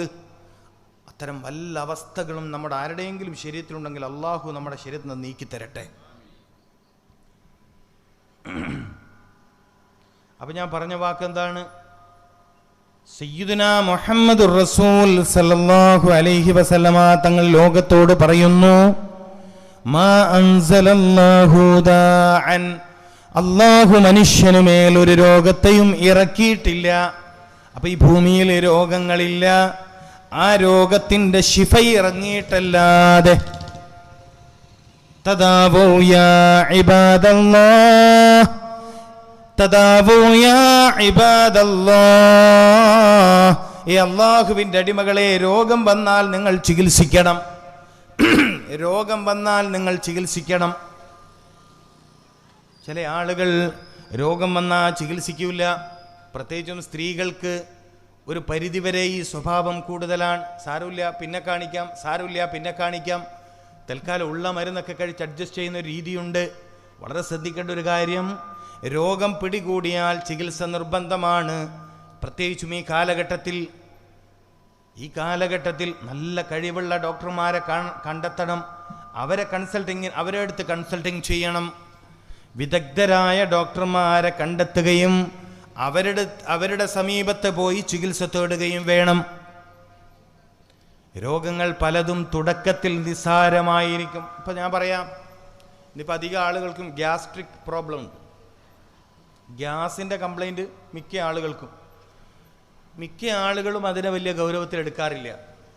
ചില ആളുകൾ അത് ജീരകം ചവച്ച് അഡ്ജസ്റ്റ് ചെയ്യും. ശരിയാണ്, ജീരകം നല്ലൊരു ഔഷധ ഗുണമുള്ള വസ്തുവാണ്. പക്ഷേ ഗ്യാസ്ട്രിക് പ്രോബ്ലത്തിൽ ജീരകം മാത്രം പോരാ, അയമോദകം എന്ന വസ്തു കൂടി ചേരണം. അയമോദകം എന്ന് പറഞ്ഞാൽ ഇവിടെ അയമോദകം മനസ്സിലായില്ലേ? ജീരകം ഒരു ചെറിയ നിലക്ക് സഹായിക്കുമെങ്കിലും ജീരകത്തിൻ്റെ കൂടെ അതേ അളവിൽ അയമോദകം കൂടി ചേർന്നാലേ ഗ്യാസിൻ്റെ പ്രശ്നത്തെ ഒരു നിലയിൽ പരിഹരിക്കാൻ പറ്റും. പക്ഷേ സ്ഥിരമായി ഗ്യാസിൻ്റെ കംപ്ലൈൻ്റ് ഉള്ളവർ ഈ ജീരകം കൊണ്ട് അഡ്ജസ്റ്റ് ചെയ്യുന്നത് വലിയ അബദ്ധമാണ്, മനസ്സിലാക്കണം. രോഗങ്ങളെ നിസ്സാരമായി കാണരുത് എന്നാണ് ഞാൻ പറയണത്. ഏതുപോലെ സ്ഥിരമായി എപ്പോഴും ശക്തമായ തലവേദന വരിക, ഇതിനെ ചെറുതായി കാണരുത്. ചിലപ്പോൾ അത് ട്യൂമറിൻ്റെ ലക്ഷണമാവും. തലയിൽ വലിയ മുഴ വളരുന്നതിൻ്റെ ഉള്ളിൽ മുഴ വളരുന്നതിൻ്റെ ലക്ഷണമാവാലോ. ചിലപ്പോൾ അത് പഴകിയ കഫം കെട്ടി നിന്നിട്ട് നമ്മൾ ശ്രദ്ധിക്കണം. അതുകൊണ്ടാണ് ഞാൻ പറയുന്നത് എന്ത് രോഗമുണ്ടെങ്കിലും ഡോക്ടറെ കാണണം എന്ന് വെച്ചാൽ അതിൻ്റെ അർത്ഥം നല്ല കഴിവുള്ള നീതിമാന്മാരായ മനുഷ്യരോട് സ്നേഹമുള്ള മരുന്ന് നിർമ്മാണ കമ്പനിയായിട്ട് വലിയ ബന്ധമൊന്നുമില്ലാത്ത ഡോക്ടർമാരെ കാണണം എന്നതിൻ്റെ അർത്ഥം. മരുന്ന് നിർമ്മാണ കമ്പനിയോ 2-3 ആൾ കൂടിയിട്ട് ലാബൊക്കെ നടത്തുന്ന ഡോക്ടർമാരെ കണ്ടില്ലെങ്കിൽ പണി നമുക്ക് കിട്ടും. കാരണം ആ സ്ഥാപനങ്ങളൊക്കെ മുന്നോട്ട് പോകണമെങ്കിൽ നമ്മളാണ് അതിൻ്റെ ഹെൽപ്പേഴ്സ്. അപ്പം അത് വിഷയമാവും. അപ്പം രോഗങ്ങളെ നിസ്സാരമായി കാണരുതെന്നാണ് ഞാൻ ഇപ്പം ഗ്യാസ്ട്രിക് അൾസർ നിങ്ങൾ കേട്ടിട്ടുണ്ടോ? അങ്ങനെ ഗ്യാസ്ട്രിക് അൾസർ ഇല്ല. അപ്പം നിസ്സാരമായി കാണരുത്. സ്ഥിരമായി വരുന്ന ജലദോഷത്തെ നിസ്സാരമായി കാണരുത്. സ്ഥിരമായി വരുന്ന ജലദോഷത്തെ നിസ്സാരമായി കാണരുത്. അപ്പൊ രോഗങ്ങൾ ചികിത്സിക്കണം. തദാവൂ യാ ഇബാദല്ലാഹ്, അല്ലാഹുവിൻ്റെ അടിമകളെ, രോഗം പിടികൂടിയാൽ നിങ്ങൾ ചികിത്സിക്കണം. ഫഇന്നല്ലാഹ അസ്സ വജല്ല ലം യലഉ ദാഅൻ ഇല്ലാ വലഅ ലഹു ശിഫാ. അല്ലാഹു മനുഷ്യനുമേൽ അവൻ്റെ ശരീരത്തിനുമേൽ ഒരു രോഗത്തെയും വെച്ചിട്ടില്ല. ഒരു രോഗത്തെയും മനുഷ്യൻ്റെ ശരീരത്തിനുമേൽ വെച്ചിട്ടില്ല. ഇല്ലാ വലഅ ലഹു ശിഫാ, ആ രോഗത്തിൻ്റെ ശിഫ വെച്ചിട്ടല്ലാതെ. അപ്പൊ ശിഫയുണ്ട്, എല്ലാ രോഗത്തിനും ശിഫയുണ്ട്. ഇത് വളരെ സന്തോഷം നൽകുന്ന വാർത്തയാണ്. എല്ലാ രോഗങ്ങൾക്കും ശിഫയുണ്ട്. ഇത് സന്തോഷം നൽകുന്ന വാർത്തയാണ്. അശ്ശിഫാഉ ഫിത്തലാസ്. മറ്റൊരു ഹദീസിന്റെ തുടക്കം തന്നെ അങ്ങനെയാണ്. വേറൊരു ഹദീസിന്റെ തുടക്കം തന്നെ ഇങ്ങനെയാണ്. അശ്ശിഫാഉ ഫിത്തലാസ്. രോഗം പിടികൂടി പ്രയാസത്തിലായ എൻ്റെ ആളുകൾ അറിയണം, അശ്ശിഫാഉ രോഗത്തിന്റെ ശമനം ഫിത്തലാത്തി 3 കാര്യങ്ങളിലാണ്. 3 കാര്യങ്ങളിലാണ് രോഗശാന്തി എന്ന് മുഹമ്മദുർ റസൂൽ. അപ്പൊ രോഗത്തിന് ശമനമുണ്ട്. അപ്പൊ പിന്നെ എൻ്റെ രോഗം എന്താ മാറാത്ത? നിങ്ങൾ ചോദിക്കേണ്ട ചോദ്യമാണ്. കൊല്ലങ്ങൾ അനവധിയായിട്ടും എൻ്റെ രോഗം എന്തുകൊണ്ട് ശിഫയാവുന്നില്ല എന്ന ചോദ്യം വളരെ പ്രസക്തമാണ്. എന്നെ പിടികൂടിയ രോഗം എന്തുകൊണ്ടാണ് ശിഫയാവാത്തത് എന്ന ചോദ്യം പ്രസക്തമാണ്. അതിൻ്റെ മറുപടി വളരെ ലളിതമാണ്. നിങ്ങളിൽ പലർക്കും നിങ്ങൾക്കെങ്ങനെയാണ് രോഗം വന്നത് എന്നറിയില്ല. രോഗം വന്നത് ഏതു വഴിയിലാണെന്നറിയാത്തൊരു മനുഷ്യന്റെ രോഗം ശിഫയാവില്ല. പ്രശ്നമായി. അതാണ് പ്രശ്നം. ഏതു കാരണത്താലാണ് നിങ്ങൾ രോഗിയായത് എന്നറിയണം. എങ്കിൽ രോഗം ശിഫയാവാൻ എളുപ്പമാണ്. രോഗം ക്യാൻസർ ആണെങ്കിൽ പോലും. രോഗമേത് എന്നത് വിഷയമല്ല, രോഗമേതാണ് എന്നത് വിഷയമല്ലെന്ന്. രോഗം ശിഫയാവുമെന്ന് പറഞ്ഞത് മുഹമ്മദുർ റസൂൽ. ഖിയാമത്ത് നാൾ വരെ അതൊക്കെ കറക്റ്റ് ആയിരിക്കോ? എനിക്കങ്ങനെ തോന്നാറില്ല. കാരണം എത്രയോ മാരകമായ രോഗം മാറി അനുഭവമുള്ള രോഗികളെ ചികിത്സിച്ച് പരിചയമുള്ള ഒരാളാണ് ഞാൻ. പിന്നെ ഞാനങ്ങനെ സംശയിക്കും? സയ്യിദനാ മുഹമ്മദ് റസൂലുള്ളാഹി സല്ലല്ലാഹു അലൈഹി വസല്ലമ തങ്ങൾ പറഞ്ഞ വഴി, അത് പഠിച്ച സ്വഹാബത്തിൻ്റെ വഴി, അത് പഠിച്ച അഇമ്മത്തിൻ്റെ വഴി, ആ വഴിയിലൂടെ മനസ്സിലാക്കിയെടുത്ത ഔഷധങ്ങളിലൂടെ, ചില പ്രത്യേക പ്രാർത്ഥനകളിലൂടെ എത്രയോ അപകടകരമായ രോഗങ്ങളിൽ നിന്ന് രക്ഷപ്പെട്ട രോഗികളെ പരിചരിക്കാൻ അള്ളാഹു ഭാഗ്യം തന്നൊരു വ്യക്തി എന്ന നിലക്ക് എനിക്കതിനപ്പുറം ചിന്തിക്കാനില്ല. മനസ്സിലാക്കണം.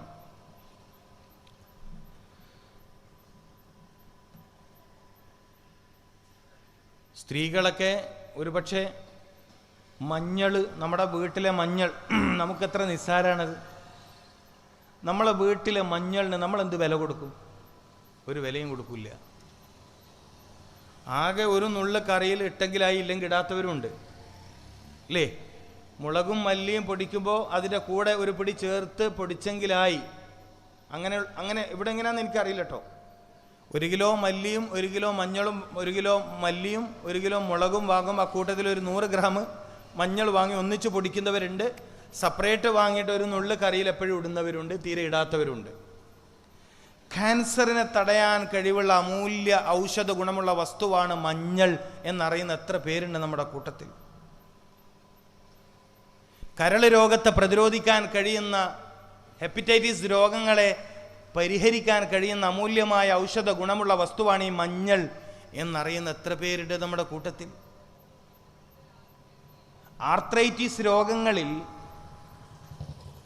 പാലിനൊപ്പം ചേർത്ത് കുടിക്കുകയാണെങ്കിൽ അത് അമൂല്യ ഔഷധമാണ് എന്ന് നമുക്കറിയില്ല, അതറിയില്ല. മനസ്സിലാക്കണം. വലിയ വേദനാസംഹാരിയാണ്. നമ്മൾ ജീവിതത്തിൽ ആവശ്യമുള്ള ഒരുപാട് കാര്യങ്ങൾ പഠിക്കാതെ പോയി. വീട്ടുമുറ്റത്ത് വളരുന്ന കറിവേപ്പിലയുടെ മൂല്യം അറിയാൻ നമുക്ക് കഴിഞ്ഞോ? ഇല്ലല്ലോ. കറിവേപ്പിലയുടെ മൂല്യം നമ്മൾ അറിഞ്ഞില്ലല്ലോ. സാധാരണ പനി ഇല്ലായ്മ ചെയ്യാനുള്ള കറിവേപ്പിലയുടെ കഴിവ് നമ്മളെപ്പോഴെങ്കിലും കേട്ടിട്ടുണ്ടോ? ഇല്ല. കറിവേപ്പിലയിട്ട് തിളപ്പിച്ച വെള്ളം കുടിച്ചാൽ പനിയുള്ളവർക്ക് അത് വലിയ ആശ്വാസമാണെന്ന് നമുക്കറിയില്ല.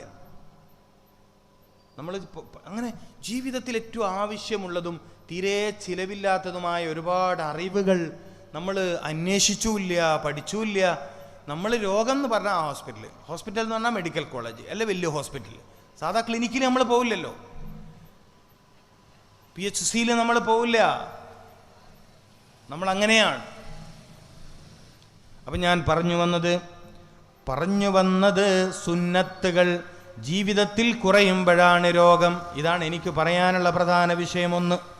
അതിനു മുമ്പ് ഞാൻ പറഞ്ഞത് സർവ്വരോഗത്തിനും ശിഫയുണ്ടെന്ന് മുഹമ്മദുർ റസൂൽ. അപ്പൊ ഈ സദസ്സിൽ നിന്ന് പിരിയുന്നതിന് മുമ്പ് നമ്മളൊരു കാര്യം തീരുമാനിക്കണം. മാറാ രോഗം എന്ന ഒന്നില്ല. നമ്മളിവിടെ തീരുമാനിക്കണം. ഈ ഇരുത്തത്തിലെ ഒരു തീരുമാനം അതാണ്. മാറാ രോഗം എന്നൊന്നില്ല. എല്ലാ രോഗവും ശിഫയാകും. അന്തങ്ങൾ അങ്ങനെ പറയാൻ കാരണം? അങ്ങനെ പറയാൻ കാരണം ഒന്ന്, സയ്യിദുനാ മുഹമ്മദുർ റസൂൽ സല്ലല്ലാഹു അലൈഹി വസല്ലമ തങ്ങളുടെ വാക്കാണ്. ഒരു വാക്കതാണ്. നബി സല്ലല്ലാഹു അലൈഹി വസല്ലമ തങ്ങൾ പറഞ്ഞു എല്ലാ രോഗവും ശിഫയാവും. അപ്പം എൻ്റെ രോഗം ശിഫയാവാത്തതോ? അതാണ് ഇനി ഞാൻ ചർച്ച ചെയ്യാൻ പോകുന്ന കാര്യം. നമ്മളിൽ ഓരോരുത്തരും നിർബന്ധമായും കേൾക്കേണ്ട ഭാഗം ഞാൻ പറയാൻ പോവാം. എന്തുകൊണ്ടാണ് എൻ്റെ രോഗം ശിഫയാവാത്തത്? അങ്ങനെ സംശയം ഉണ്ടെങ്കിലേ ഇനി തുടർന്ന് കേൾക്കേണ്ടതുള്ളൂ. അല്ലാത്തവർ ഇത് കേട്ടിട്ട് കാര്യമില്ല. എന്തുകൊണ്ടാണ് എൻ്റെ രോഗം ശിഫയാവാത്തത്? എത്ര കൊല്ലമായി കൃത്യമായി ഞാൻ മരുന്ന് കുടിക്കുന്നു, മുടങ്ങാതെ മരുന്ന് കുടിക്കുന്നവനാണ് ഞാൻ, എൻ്റെ രോഗത്തിൽ കുറവില്ല. എന്തുകൊണ്ട്? അതിൻ്റെ മറുപടി സിമ്പിളാണ്, ലളിതമാണ്, നിങ്ങൾക്ക് വേഗം മനസ്സിലാക്കാൻ കഴിയുന്നതാണ്. വളരെ വേഗം മനസ്സിലാക്കാൻ പറ്റുന്നൊരു ആൻസർ ഞാൻ പറയാൻ പോവാ. എന്താണ് ആൻസർ? നിങ്ങൾക്ക് എങ്ങനെയാണ് രോഗം വന്നത് എന്നറിയാത്തതാണ് രോഗശാന്തി നിങ്ങൾക്ക് ലഭിക്കാത്തതിൻ്റെ കാരണം. അപ്പൊ ഡോക്ടറെ കാണിക്കാറുണ്ടോ? ഉണ്ട്. മരുന്ന് കുടിക്കാറുണ്ടോ? ഉണ്ട്. ലാബിൽ പോവാറില്ലേ? ടെസ്റ്റ് ചെയ്യാറില്ലേ? കൃത്യമായി ചെയ്യാറുണ്ട്.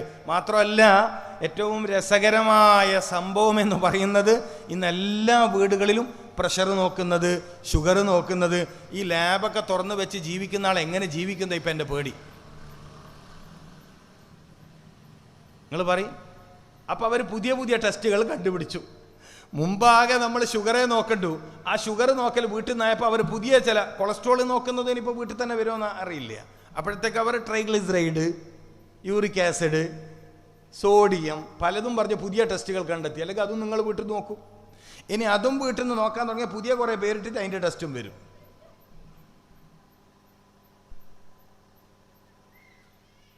നിങ്ങൾക്ക് മനസ്സിലാവുന്നുണ്ടോ? ഞാൻ പറയേണ്ടത് മനസ്സിലാവുന്നുണ്ട്. ഇതൊന്നും സാധാരണ പറയുന്ന പ്രസംഗമല്ല അല്ലേ? എൻ്റെ പ്രിയപ്പെട്ട സഹോദരന്മാരെ, ചില ആളുകളൊക്കെ മനസ്സിലാക്കിയത് മുടങ്ങാതെ ആഴ്ചക്ക് ഷുഗർ നോക്കിയ വലിയ സംഭവമാണെന്നാണ്. എന്തോ ഒരു അബദ്ധമാണ് നിങ്ങൾ വിശ്വസിച്ച്. ആഴ്ചക്ക് കൃത്യമായി ഷുഗർ നോക്കുക. എന്തിനാപ്പത്? എന്നിട്ട് വല്ല മാറ്റമുണ്ടോ? 3 നേരം ഇൻസുലിൻ കുത്തി വെക്കുകയാണ്. 16, 20, 35. എന്നിട്ട് വല്ല കുറവുണ്ട്? ഷുഗർ എത്ര? 450. ചില ആളുകൾക്ക് 450 കുറയില്ല. ഇൻസുലിനും ഉണ്ട്, ഗുളികയുണ്ട്. ആ 450 എന്തോ അവരെ മെഷീൻ അങ്ങനെ ഉണ്ടല്ലോ ചിലത്, മായ്ച്ചാലും മായ തക്കം. പക്ഷെ ജനങ്ങൾക്ക് ഇതിലൊന്നും വലിയ നിരാശയില്ല എന്നതാണ് ഏറ്റവും വലിയ വസ്തുത. അവർക്ക് പ്രശ്നമൊന്നുമില്ല. അവർക്ക് മരുന്ന് കിട്ടിയാൽ മതി. മാറിയിട്ടില്ലെങ്കിൽ വലിയ വിഷയത്തില്ല. മാറാത്തതിൻ്റെ പേരിൽ പരാതി കൊടുക്കുന്ന സ്ഥലമൊക്കെ ഉണ്ട്. രോഗം മാറാത്തതിൻ്റെ പേരിൽ പരാതി കൊടുക്കാൻ വല്ല വകുപ്പുണ്ടോ? ഉണ്ടോ? അതിന് പരാതി ഉണ്ടെങ്കിലല്ലേ പ്രശ്നം. പരാതിയില്ല. ഒരു മനുഷ്യൻ്റെ രോഗം ശിഫയാവുന്നതിന് തടസ്സം. അപ്പം ശിഫയാവാത്തതിൻ്റെ കാരണം ആ മനുഷ്യൻ ഞാൻ ഏതു കാരണത്താലാണ് രോഗിയായത് എന്ന് പഠിക്കാത്തത് കൊണ്ടാണ്. എനിക്ക് പ്രമേഹ രോഗം പിടികൂടിയത് എന്തുകൊണ്ട് എന്നറിയാതെ ഒരാൾക്ക് പ്രമേഹത്തിൽ നിന്ന് രക്ഷപ്പെടാൻ കഴിയില്ല. ഹൃദ്രോഗം, ഹാർട്ട് ബ്ലോക്ക് വന്നതെന്തുകൊണ്ട്, ഹൃദ്രോഗം വന്നതെന്തുകൊണ്ടാണ് എന്നറിയാത്തിടത്തോളം കാലം എത്ര വില കൂടിയ മരുന്ന് കഴിച്ചാലും അയാൾക്ക് അതിൽ നിന്ന് രക്ഷ പ്രാപിക്കാൻ കഴിയില്ല. കാൽമുട്ടിന് ഭയങ്കര വേദനയാണ്. ചില ആളുകൾക്ക് കാലിൻ്റെ ഉപ്പൂറ്റി വേദനയാണ്, ബടമ്പ് വേദനയാണ്. മരുന്ന് കുടിക്കും. എന്നിട്ട് 6 മാസം മുമ്പ് ഒരു ഇഞ്ചക്ഷൻ വെച്ചു, വേദനയൊക്കെ പോയി. ഇപ്പം 6 മാസം കഴിഞ്ഞപ്പോൾ വീണ്ടും വേദന വന്നു. നിങ്ങളെല്ലാവരും ഈ വർത്തമാനം കേൾക്കുന്ന ആളല്ല, ഞാനിത് സ്ഥിരം കേൾക്കുന്നതുകൊണ്ടാണ് ഇജാതി വർത്താനം പറയണത്. 6 മാസം മുമ്പ് വില കൂടി ഒരു ഇഞ്ചക്ഷൻ വെച്ചു. എന്തേ? മടമ്പിന്, കാലിൻ്റെ മടമ്പിന് ഉപ്പൂറ്റിയുടെ അങ്ങനെ പറയണല്ലേ, മടമ്പിൻ്റെ ഭാഗം ഭയങ്കര വേദന. അപ്പോൾ മാറ്റമുണ്ടോ? ഇല്ല. അപ്പോൾ 6 മാസം മുമ്പ് ഏറ്റവും ഡോസ് കൂടിയ പെയിൻ കില്ലർ, ഏറ്റവും മാരകമായ അളവിലുള്ള വേദനാസംഹാരി കുത്തിവെച്ചപ്പോ ശരീരം നിശ്ചിത കാലത്തേക്ക് മരവിച്ചു പോയി. അപ്പൊ പിന്നെ വേദന അറിയില്ല.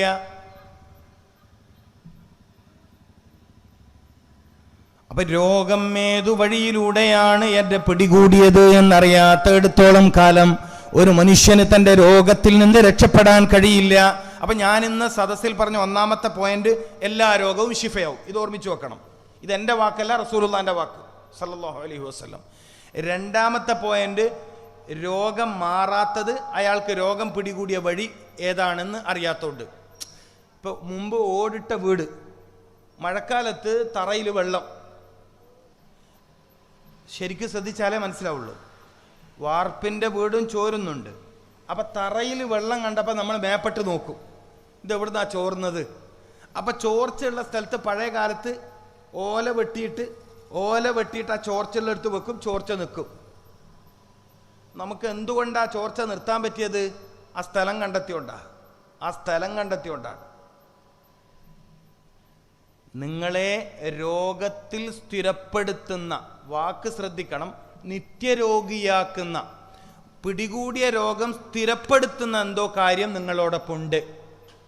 മനസ്സിലായിട്ടില്ല? എൻ്റെ ചില വാക്ക് വേഗം മനസ്സിലാകുന്നില്ല നിങ്ങൾക്ക് അല്ലേ?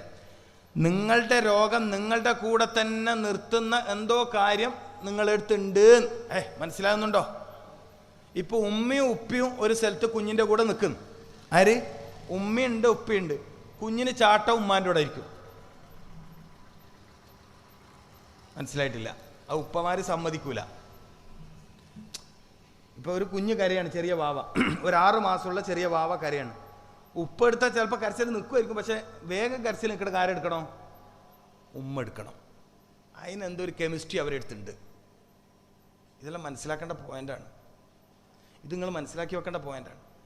അപ്പം രോഗം നിങ്ങളെപ്പരം തന്നെ നിൽക്കുന്ന, രോഗത്തിന് നിങ്ങളെ കൂടെ തന്നെ നിൽക്കാൻ ഇഷ്ടമുള്ള എന്തോ ഒരു സംഭവം നിങ്ങളുടെ കൂടെ ഉണ്ട്. അപ്പം നിങ്ങളുടെ കൂടെ തന്നെ രോഗത്തിന് പോകാൻ തോന്നൂല. അങ്ങനല്ലേ? നിൻ്റെ അപ്പുറം വർത്താനം പറഞ്ഞിട്ട് സമയം പോയത് അറിഞ്ഞില്ല അതല്ല ചില ആളോട് വർത്താനം പറയുമ്പോൾ പറയല്ലേ. അപ്പം അജാതി എന്തോ അട്രാക്റ്റീവായ, ആകർഷണീയമായ എന്തോ സംഭവം നമ്മുടെ കൂടെ ഉണ്ട്. അതുകൊണ്ടാണ് രോഗം വിട്ടുമാറാത്തത്. അപ്പം മാറാവ്യാധി എന്ന് പറയുന്നത് ശരിയില്ല, അത് തെറ്റായ പ്രയോഗമാണ്. മാരകവ്യാധി എന്നേ പറയാൻ പറ്റുള്ളൂ, മാരക രോഗം എന്നേ പറയാൻ പറ്റുള്ളൂ. മാറാവ്യാധി എന്ന പ്രയോഗം പിന്നെ അങ്ങനെ പറയാനും പറ്റൂല. ഇപ്പോൾ ഉസ്താദ്മാരൊക്കെയുള്ള സദസ്സാണ്, ഇസ്തിമാൽ കസറത്താവുമ്പോൾ മജാസ് ഹക്കീക്കാവും എന്നൊക്കെ എനിക്ക് ഇങ്ങോട്ട് പറയും. ഒരു ഉപയോഗം നാട്ടിൽ വ്യാപകമായാൽ അതങ്ങനെ പറഞ്ഞാൽ തെറ്റില്ല എന്നതിൻ്റെ അർത്ഥം. മനുഷ്യൻ്റെ അനുഭവത്തിൽ രോഗം പിടികൂടി ചികിത്സിച്ചിട്ട് ഭേദമാവാത്തതിൻ്റെ പേരിലാണ് മാറാ രോഗം എന്ന പ്രയോഗം വന്നത്. സാരില്ല. പക്ഷെ സർവ്വരോഗത്തിനും ശമനമുണ്ട്, വിട്ടുമാറാത്ത രോഗമില്ല. വനുനസ്സിലു മിനൽ ഖുർആനി മാ ഹുവ ശിഫാഉൻ. ശിഫ എന്ന് പറഞ്ഞാൽ ക്യൂർ എന്നാണ് അർത്ഥം, ട്രീറ്റ്മെന്റ് എന്നല്ല. ശരിക്കും മനസ്സിലാക്കണം. ഷിഫ എന്ന അറബി പദത്തിന്റെ അർത്ഥം ട്രീറ്റ്മെന്റ് എന്നല്ല. ഷിഫ എന്ന് പറഞ്ഞാൽ ക്യൂർ, സാൽവേഷൻ, ക്യൂർ എന്നാണ് അർത്ഥം. ഷിഫ എന്ന് പറയുന്ന അറബി പദത്തിന്റെ അർത്ഥം രോഗമില്ലാത്ത ശരീരം എന്ന് തന്നെയാണ്. മരുന്ന് എന്നല്ല, മരുന്നിന് അറബിയിൽ പറയുന്ന പേര് ദവാ, ഇലാജ് എന്നൊക്കെയാണ്. നിങ്ങൾ വ്യത്യാസം മനസ്സിലാക്കണം. മുഹമ്മദ് റസൂലുള്ളാഹി സ്വല്ലല്ലാഹു അലൈഹി വസല്ലമ തങ്ങൾ ഉപയോഗിച്ച പ്രയോഗം ഷിഫ. മുത്തുനബി പറഞ്ഞു, നമ്മളിപ്പോൾ പറയാണ് ആ രോഗത്തിന് മരുന്നില്ല, അതിനെ റസൂൽ എതിർത്തു. ആദ്യം എല്ലാ രോഗത്തിനും മരുന്നുണ്ട്. എല്ലാ രോഗത്തിനും മരുന്നുണ്ട്, എല്ലാ നാട്ടിലും ഔഷധമുണ്ട്. നിങ്ങളുടെ നാട്ടുകാർക്കുള്ള രോഗത്തിൻ്റെ മരുന്നുണ്ട്. അറിയാവോ നിങ്ങൾക്ക്? നിങ്ങളുടെ നാട്ടിൽ ഒരാൾക്ക് രോഗം പിടികൂടിയാൽ ഈ നാട്ടിലെ മനുഷ്യന്റെ രോഗത്തിന്റെ മരുന്ന് റബ്ബ് തആല ഈ നാട്ടിൽ പടച്ചു വെച്ചിട്ടുണ്ടെന്ന് മുഹമ്മദുർ റസൂൽ നബി സല്ലല്ലാഹു അലൈഹി വസല്ലമ തങ്ങളുടെ ശൈലി അങ്ങനെയാണ്. കണ്ണൂരുകാരനായ എന്നേക്കാൾ നിങ്ങൾക്ക് കൊടുവള്ളി അടുത്തല്ലേ? ആണോ? കൊടുവള്ളിയിൽ ഒരുപാട് കാലം താമസിച്ച ഒരു മഹാപണ്ഡിതനുണ്ടായിരുന്നു, ഇൽമിൻ്റെ ഒരു ബഹറുണ്ടായിരുന്നു. കൊടുവള്ളി തങ്ങളെന്നും രാമന്തളി തങ്ങൾ എന്നൊക്കെ പേര് വിളിക്കുന്ന ഒരു മഹാപണ്ഡിതൻ. അള്ളാഹു ഖബർ വിശാലമാക്കി കൊടുക്കട്ടെ. മനസ്സിലാക്കണം. ഏഴുമല തങ്ങൾ എന്ന് അറിയപ്പെടല്ലേ? വലിയ വൈദ്യശാസ്ത്രം അറിയുന്ന പണ്ഡിതൻ കൂടിയാണ് അദ്ദേഹം. പക്ഷേ ആ പേരിൽ അദ്ദേഹം അറിയപ്പെടാറില്ല എന്ന് മാത്രം. ഞാൻ തിബ്ബുൻ നബവി പഠിക്കുന്ന ഒരാളാണെന്ന് പറഞ്ഞപ്പോൾ വലിയ ഇഷ്ടം. എല്ലാ വർഷവും അദ്ദേഹം ഹജ്ജിന് പോകും. ഒരു തവണ ഹജ്ജിന് പോയപ്പോൾ മൂപ്പറുടെ ടെൻറ്റിലാണ് താമസം കിട്ടിയത്. പക്ഷെ ഇന്ന ആളാണെന്ന് പറഞ്ഞപ്പോൾ പേടിച്ചിട്ട് അടുത്ത് പോകാനൊരു പേടി. അങ്ങനെ ഉണ്ടല്ലോ, വലിയ ആളാണെന്ന് പറഞ്ഞപ്പോൾ ഞാൻ കുറേ ദൂരെ നിന്നു. പക്ഷേ ഇങ്ങനെ ഒരു വിഷയം പഠിക്കുന്ന ആളാണെന്ന് പറഞ്ഞാൽ എൻ്റെ അടുത്താണ് താമസിക്കേണ്ടത്. ആകെ പേടിച്ച് ബേജാറായിട്ട് എപ്പോൾ അടുത്ത് തന്നെ ഇരിക്കും. ഒരു വലിയ സംഭവം. അള്ളാഹുവേ, ഇങ്ങനെയൊക്കെ ആളുകൾ നമ്മുടെ സമൂഹത്തിൽ ജീവിച്ചല്ലോ. വൈദ്യശാസ്ത്രത്തിൻ്റെ വലിയ കാര്യങ്ങൾ അറിയുന്ന മഹാപണ്ഡിതൻ. അദ്ദേഹത്തിൻ്റെ പിതാവ് അങ്ങനെ തന്നെ. മോനുണ്ടല്ലേ? മോനെ അറിയില്ല എനിക്ക്. അദ്ദേഹം വലിയ ഇൽമിനെ സ്നേഹിച്ച ആളായിരുന്നു. എപ്പോഴും കിതാബ് വായിച്ചുകൊണ്ടിരിക്കലാണ് അദ്ദേഹത്തിൻ്റെ ജീവിതത്തിലെ ഏറ്റവും വലിയ താല്പര്യം. മിനയിലും എല്ലായിടത്തും അദ്ദേഹം കിതാബ് നോക്കിക്കൊണ്ടേയിരിക്കും. പുതിയ പുതിയ ഗ്രന്ഥങ്ങൾ ഇങ്ങനെ പരിശോധിച്ചുകൊണ്ടിരിക്കും. അള്ളാഹു ഖബർ സ്വർഗ്ഗപ്പൂന്തോപ്പാക്കി കൊടുക്കട്ടെ. അദ്ദേഹത്തിൻ്റെ ദർജകൾ അള്ളാഹു വർദ്ധിപ്പിച്ചു കൊടുക്കട്ടെ. നമ്മുടെ മരിച്ചുപോയ മുഴുവൻ ഉലമാക്കൾ, സാദാത്യങ്ങൾ, എല്ലാ മഹത്തുക്കളെയും ഖബർ അള്ളാഹു വിശാലമാക്കി കൊടുക്കട്ടെ. അവരൊക്കെ ഇൽമു പറഞ്ഞതുകൊണ്ടാണല്ലോ നമുക്കിങ്ങനെയൊക്കെ പറയാൻ പറ്റിയത്. അവരൊക്കെ ത്യാഗം സഹിച്ചത് കൊണ്ടാണല്ലോ നമുക്കിങ്ങനെയൊക്കെ പറയാൻ പറ്റിയത്. മനസ്സിലാക്കേണ്ട കാര്യമാണിത്. 10-60 കൊല്ലത്തോളമായി കേരളീയ ഇസ്ലാമിക സമൂഹത്തിൽ വിദ്യാഭ്യാസത്തിൻ്റെ നേർവഴി പറഞ്ഞു കൊടുക്കുന്ന ഒരു സംവിധാനം അതിൻ്റെ 60 വർഷം പൂർത്തിയാക്കിയതിൻ്റെ സന്തോഷകരമായ സംതൃപ്തകരമായ ആണ്ട് ആഘോഷിക്കുകയാണ്. അള്ളാഹു പരിപാടി വിജയിപ്പിച്ചു കൊടുക്കട്ടെ. മനസ്സിലാക്കണം, നാം വലിയ പ്രതിസന്ധിയിലാണെങ്കിൽ പോലും ഇത്തരം ഉലമാക്കൾ നമ്മുടെ മുമ്പിൽ നിൽക്കുന്നത് എത്രമാത്രം സമാധാനമാണ്, എന്തുമാത്രം ധൈര്യമാണ്. സയ്യിദുൽ ഉലമയെ പോലുള്ള മഹത്തുക്കൾ നമ്മുടെ മുമ്പിൽ നിൽക്കുന്നു എന്നത് വലിയ ഭാഗ്യമാണ്. അള്ളാഹു അവർക്കൊക്കെ ദീർഘായുസ്സും ആഫിയത്തും പ്രദാനം ചെയ്യട്ടെ. അപ്പോൾ പറഞ്ഞു വന്ന വിഷയം ഇതാണ്. എല്ലാ രോഗത്തിനും മരുന്നുകളുണ്ട്. മരുന്നില്ലാത്ത രോഗം അള്ളാഹു പടച്ചിട്ടില്ല. അക്കൂട്ടത്തിൽ ഞാൻ പറഞ്ഞ വാക്കാണ്, നിങ്ങളുടെ നാട്ടിൽ എത്രയായിരം ഔഷധങ്ങൾ ഉണ്ടെന്ന് നിങ്ങൾക്കറിയുമോ? പായയിൽ മൂത്രമൊഴിക്കുന്ന കുഞ്ഞിനുള്ള മരുന്ന് ഈ തെങ്ങിൻ്റെ മുകളിലുണ്ട്. വിരിപ്പിൽ മൂത്രമൊഴിക്കുന്ന എത്രയോ പിള്ളേരുണ്ട്. ഉമ്മമാരുടെ ഏറ്റവും വലിയ പ്രശ്നമാണ്. പക്ഷെ ഞാനിപ്പോൾ അത് പറയാനൊന്നും പോകുന്നില്ല കേട്ടോ, ഞാൻ ചുമ്മാ പറഞ്ഞതാ. തെങ്ങ് കണ്ടപ്പോൾ ഈ തെങ്ങിൻ്റെ മുകളിലുണ്ട് പായയിൽ മൂത്രമൊഴിക്കുന്ന കുട്ടികളുടെ ആ മൂത്രമൊഴിക്കുന്ന പരിപാടി ഇല്ലാണ്ടാക്കുന്ന മരുന്ന്. നിങ്ങൾ നീ തെങ്ങിനെ കുറിച്ച് ആലോചിച്ച് നോക്കി. ഇതൊക്കെ പറഞ്ഞാൽ തെങ്ങിൻ്റെ വില കൂടും, തേങ്ങേൻ്റെ വില കൂടും. അതുകൊണ്ട് അത് പറയണ്ട പോട്ടെ. ഈ തെങ്ങിൻ്റെ താഴത്തെ വേരില്ല, ആ വേരിലുണ്ട് പനി മാറ്റാനുള്ള മരുന്ന്. നിങ്ങൾ ആലോചിച്ച് നോക്കി. ലികുല്ലിദ ഇൻദവാഉൻ സയ്യിദുനാ മുഹമ്മദ് റസൂൽ നബി സല്ലല്ലാഹു അലൈഹി വസല്ലമ തങ്ങൾ സ്വർഗത്തെ പഠിപ്പിച്ചതുപോലെ, നരകത്തിൻ്റെ ഭയാനകത പഠിപ്പിച്ചതുപോലെ, രാജ്യതന്ത്രങ്ങൾ പഠിപ്പിച്ചതുപോലെ, സാമൂഹിക പരിഷ്കരണങ്ങൾ പഠിപ്പിച്ചതുപോലെ, കർമ്മശാസ്ത്ര വിധികൾ പഠിപ്പിച്ചതുപോലെ, തസവ്വുഫിൻ്റെ രസങ്ങൾ പകർന്നു തന്നതുപോലെ, അഖീദയുടെ 2 വഴികളെ നമുക്ക് മേൽ നിജപ്പെടുത്തി തന്നതുപോലെ, ആരോഗ്യത്തിൻ്റെ രോഗമില്ലാത്ത ശരീരത്തെ നിലനിർത്താനുള്ള വഴികളും അഥവാ രോഗം പിടികൂടിയാൽ അതിൽ നിന്ന് രക്ഷപ്പെടാനുള്ള വഴികളും സയ്യിദുനാ വ ത്വബീബുനാ മുഹമ്മദുർ റസൂൽ സല്ലല്ലാഹു അലൈഹി വസല്ലമ തങ്ങൾ നമുക്ക് പഠിപ്പിച്ചു തന്നിട്ടുണ്ട്. പ്രിയപ്പെട്ടവരെ, പഠിപ്പിച്ചു തന്നിട്ടുണ്ട്. അതുകൊണ്ടാണ് ലോക ചരിത്രത്തിൽ ഒരു വൈദ്യശാസ്ത്ര ഗവേഷകനും പറയാത്ത വാക്ക്, ഒരു വൈദ്യശാസ്ത്ര ഗവേഷകൻ, ഇപ്പം ചരകൻ, വാഗ്ഭടൻ, ഭേളാചാര്യർ, സുശ്രുതൻ, എത്രയെത്ര സന്യാസിമാർ, എത്രയെത്ര മഹർഷിമാർ, അവരൊക്കെ വൈദ്യശാസ്ത്രം കൈകാര്യം ചെയ്തവരാണ്. മനസ്സിലാക്കണം, അവരൊക്കെ വൈദ്യശാസ്ത്രം കൈകാര്യം ചെയ്തവരാണ്. ഭാരതീയ ഗുരുദർശനങ്ങളെക്കുറിച്ച് പഠിക്കുന്നതിനിടയിൽ വാരാണസിയെക്കുറിച്ച് പഠിക്കണം. വാരാണസിയുടെ ചരിത്രത്തിൽ വിഷ്ണുദേവൻ ശിഫയായി അവരുടെ ഭാഷയിൽ രോഗശമനമായി അവതരിച്ചതിനെക്കുറിച്ച് പഠിക്കാനുണ്ട്.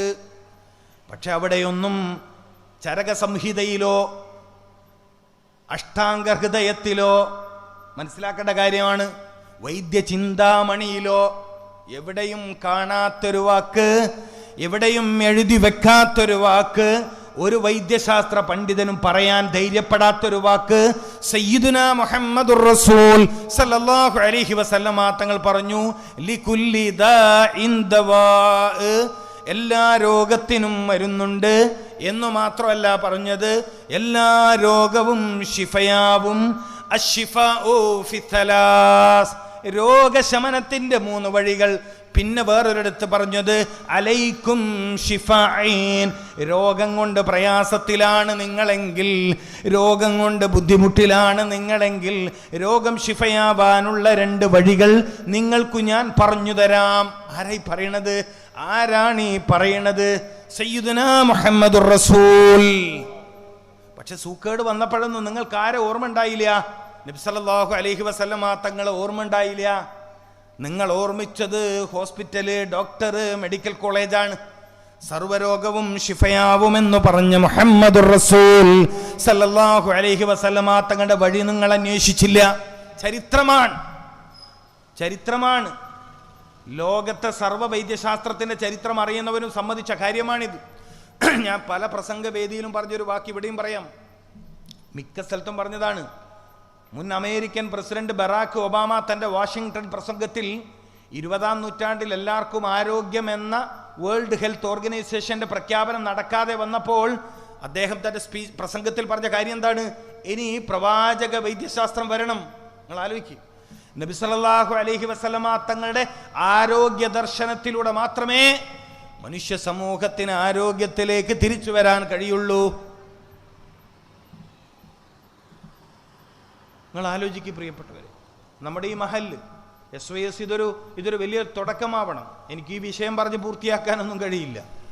എനിക്ക് ഈ വിഷയം പറഞ്ഞ് പൂർത്തിയാക്കാനൊന്നും കഴിയില്ല. എൻ്റെ പ്രിയപ്പെട്ട SYSൻ്റെ ഭാരവാഹികൾ, നബി സല്ലല്ലാഹു അലൈഹി വസല്ലമ തങ്ങളുടെ ആരോഗ്യ ദർശനം അറിയുന്ന നാട്ടുകാരായി നിങ്ങളുടെ നാട്ടുകാരെ മാറ്റണം. മനസ്സിലാക്കണം, ഖുർആനിൽ ശിഫയുണ്ടത് സയ്യിദുനാ മുഹമ്മദ് റസൂൽ സല്ലല്ലാഹു അലൈഹി വസല്ലമ പഠിപ്പിച്ചു. 13 ആയത്തുകൾ ഏത് മാരകമായ രോഗത്തിൽ നിന്നും രക്ഷപ്പെടാനും സഹായിക്കുന്ന 13 ആയത്തുകൾ മുത്ത് റസൂൽ സല്ലല്ലാഹു അലൈഹി വസല്ലമ തങ്ങൾ നമുക്ക് പഠിപ്പിച്ചു തന്നു. ഈ മഹല്ലുകാരറിയണം, SYS അതിന് നേതൃത്വം കൊടുക്കണം. 13 ആയത്തുകൾ, എല്ലാ രോഗത്തിൽ നിന്നും രക്ഷപ്പെടാൻ സഹായിക്കുന്ന 13 ആയത്തുകൾ ഖുർആനിൽ. 13 ആയത്തോതാൻ എത്ര സമയമാണ് വേണ്ടത്? 10 മിനിറ്റോ? ഈ മഹല്ലുകാർക്കത് വേണ്ട എന്ന് വെക്കേണ്ട ആവശ്യമുണ്ടോ? അതിന് സാമ്പത്തിക ചെലവുണ്ടോ? ഇല്ലല്ലോ. ഖുർആനിലെ 13 ആയത്തിന് എന്ത് സാമ്പത്തിക ചെലവാണുള്ളത്? എല്ലാ വീട്ടിലും മുസഹഫുണ്ട്, നിങ്ങൾക്ക് മദ്രസയുണ്ട്, നിങ്ങൾക്ക് മസ്ജിദുണ്ട്, ഒരുമിച്ച് കൂടാൻ ഒരിടമുണ്ട്. എന്നിട്ട് ഈ 13 ആയത്തുകൾ ഏതാന്ന് കണ്ടെത്തുക. മനസ്സിലാക്കണം.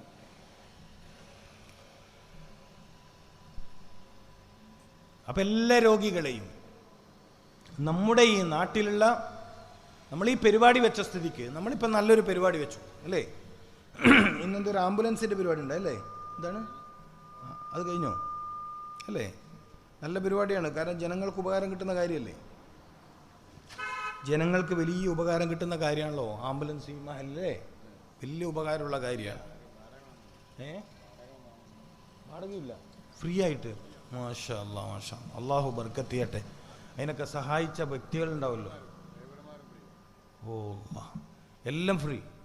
ഓ അല്ലാഹു ആ സംരംഭത്തെ വിജയിപ്പിച്ചു തരട്ടെ. അതിനെ സഹായിച്ചവർക്ക് അറ്റമില്ലാത്ത പ്രതിഫലം അല്ലാഹു കൊടുത്ത് അനുഗ്രഹിക്കട്ടെ. അവരുടെ കുടുംബത്തിൽ, അവരുമായി ബന്ധം ആരെങ്കിലും രോഗികളുണ്ടെങ്കിൽ അല്ലാഹുവേ ഇത്രയും വലിയൊരു സേവനം ചെയ്യാൻ മനസ്സ് കാണുക. അതിന് ആരൊക്കെയോ പൈസ കൊടുത്താൽ ഒരു വ്യക്തി കൊടുത്താൽ എനിക്കറിയില്ല. എന്തായാലും എത്രയോ ആളുകൾ ചേർന്നാണല്ലോ ഈ വലിയ നന്മ. വളരെ വേഗത്തിൽ നമുക്കൊരു സ്ഥലത്തേക്ക് രോഗിനെ എത്തിക്കണമെങ്കിൽ ഇത് വലിയ കാര്യമാണ്. അല്ലാഹു കബൂൽ ചെയ്യട്ടെ. 2 ഡ്രൈവർമാർ സ്ഥിരമായിട്ട് അതിന് ഫ്രീ ആയിട്ട് എനി ടൈം.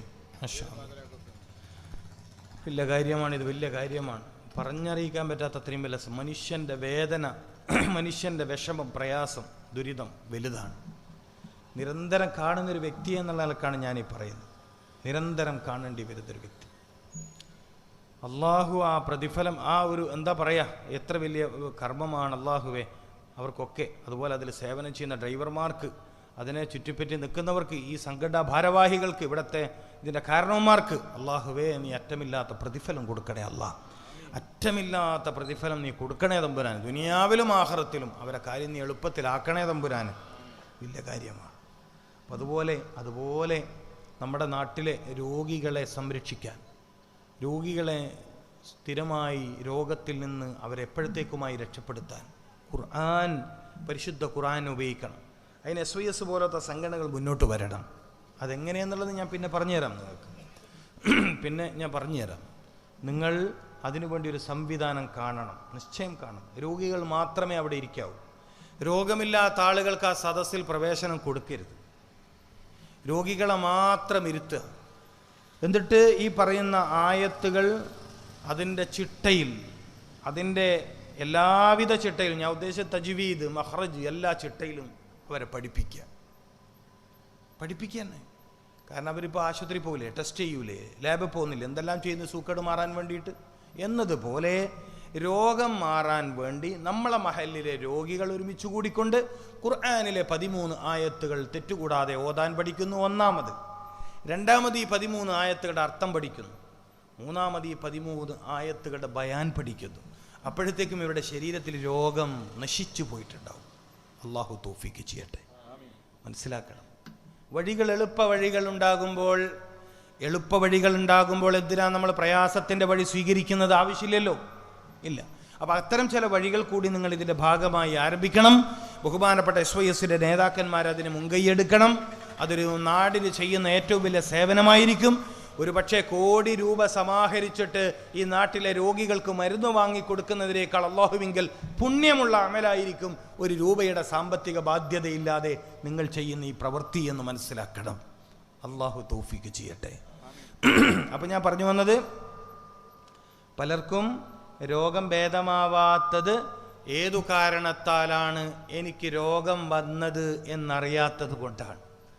അപ്പം രോഗി ആദ്യം ചെയ്യേണ്ടത് ശിഫയാവണം എന്നാഗ്രഹമുണ്ടെങ്കിൽ, മരുന്ന് കുടിച്ച് മടുത്തു പോയെങ്കിൽ, വലിയ സാമ്പത്തിക ബാധ്യത വന്നു പോയെങ്കിൽ, എനിക്കെന്ത് തന്നെ വന്നാലും ഈ രോഗാവസ്ഥയിൽ നിന്ന് രക്ഷപ്പെടണമെന്ന ആഗ്രഹമുണ്ടെങ്കിൽ, രോഗി ആദ്യം ചെയ്യേണ്ടത് ഞാൻ ഏതു കാരണത്താലാണ് ഈ രോഗത്തിൽ എത്തിപ്പെട്ടത് എന്ന് പഠിക്കണം. ചില ആളുകളൊക്കെ വന്നിട്ട് എന്നോട് പറയാറുണ്ട്, ഉമ്മാക്കുപ്പാക്കൊക്കെ ഷുഗർ ഉണ്ടായിന്, അതുകൊണ്ട് എനിക്കൊരു ഷുഗർ വന്നു. എളുപ്പമായി. ആ കുറ്റം കൂടി ആരെ തലയിലായി? ആ പരാതി കൂടി ആരെ തലയിലായി? ഇച്ചങ്ങായി വയറ് നിറച്ച് തിന്നത് ഒരു പരാതിയില്ല. ഏത്? ഇയാൾ വയറ് നിറച്ച് എപ്പോഴും തിന്നുന്നോണ്ടാണ് ഇയാൾക്ക് ഷുഗർ വന്നത് എന്ന് ഇയാൾ പറയില്ല. ഇയാൾ എന്താ പറയാ? ഉപ്പാക്ക് ഷുഗർ ഉണ്ടായിന്, അതുകൊണ്ട് എനിക്ക് ഷുഗർ. ഒരർത്ഥത്തിൽ ഉപ്പ പ്രതിയാണ്, കാരണം ഉപ്പ വല്ലാണ്ട് തിന്നാൻ പ്രോത്സാഹിപ്പിച്ചിട്ടുണ്ട്. ഇമാം ദഹബി റഹ്മത്തുള്ളാഹി അലൈഹി തങ്ങളും ഇബ്നു സീന റഹ്മത്തുള്ളാഹി അലൈഹി തങ്ങളും ഹബീബുനാ സയ്യിദുനാ മുഹമ്മദുർ റസൂൽ സല്ലല്ലാഹു അലൈഹി വസല്ലം, അതിനപ്പുറം പിന്നെ പറയാനില്ലല്ലോ. എല്ലാ രോഗത്തിൻ്റെയും മാതാവ് വയറാണ്, സർവരോഗത്തിൻ്റെയും മാതാവ് വയറാണ്. ഒരു മനുഷ്യനാദ്യമായി രോഗിയാവുന്നത് വയറ് നിറയെ ഭക്ഷണം കഴിക്കുന്നതിലൂടെയാണ്. മനസ്സിലാക്കണം. വയറ് നിറയെ ഭക്ഷണം കഴിച്ചു ശീലമുള്ള മനുഷ്യൻ നിശ്ചയം രോഗിയാവും. രോഗം വരാൻ ഒന്നാമത്തെ കാരണം വയറ് നിറയെ ഭക്ഷണം കഴിക്കലാണ്. അപ്പം നമ്മളിൽ പലർക്കും നമ്മൾ രോഗിയായി തുടരുന്നതിൻ്റെ കാരണം പിടികിട്ടി. ഇനിയിപ്പോൾ ഞാനൊന്നും പറയാനില്ല, പ്രസംഗം നിർത്താം.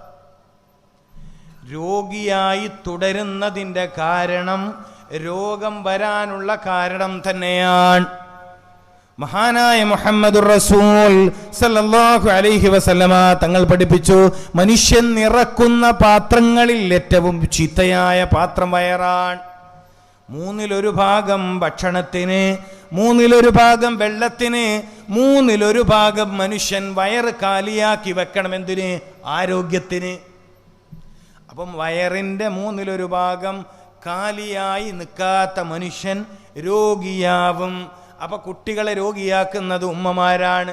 വയറ് നിറച്ച് തിന്നു മോനെന്ന് ഉപദേശിക്കാത്ത ഉമ്മണ്ടോ? ഇതെല്ലാം കൂടി പ്രശ്നമാവോ? നിങ്ങൾ പറയ്. ഒട്ടിയ വയറ് കാണുമ്പോൾ സങ്കടമല്ലേ? അപ്പം നമ്മൾ ചെറുപ്പകാലത്ത് ആകെ പരിശ്രമിക്കുന്ന കാര്യം എന്താണ്? കുട്ടികളെ വയറ് നിറച്ച് തിന്നിക്കാൻ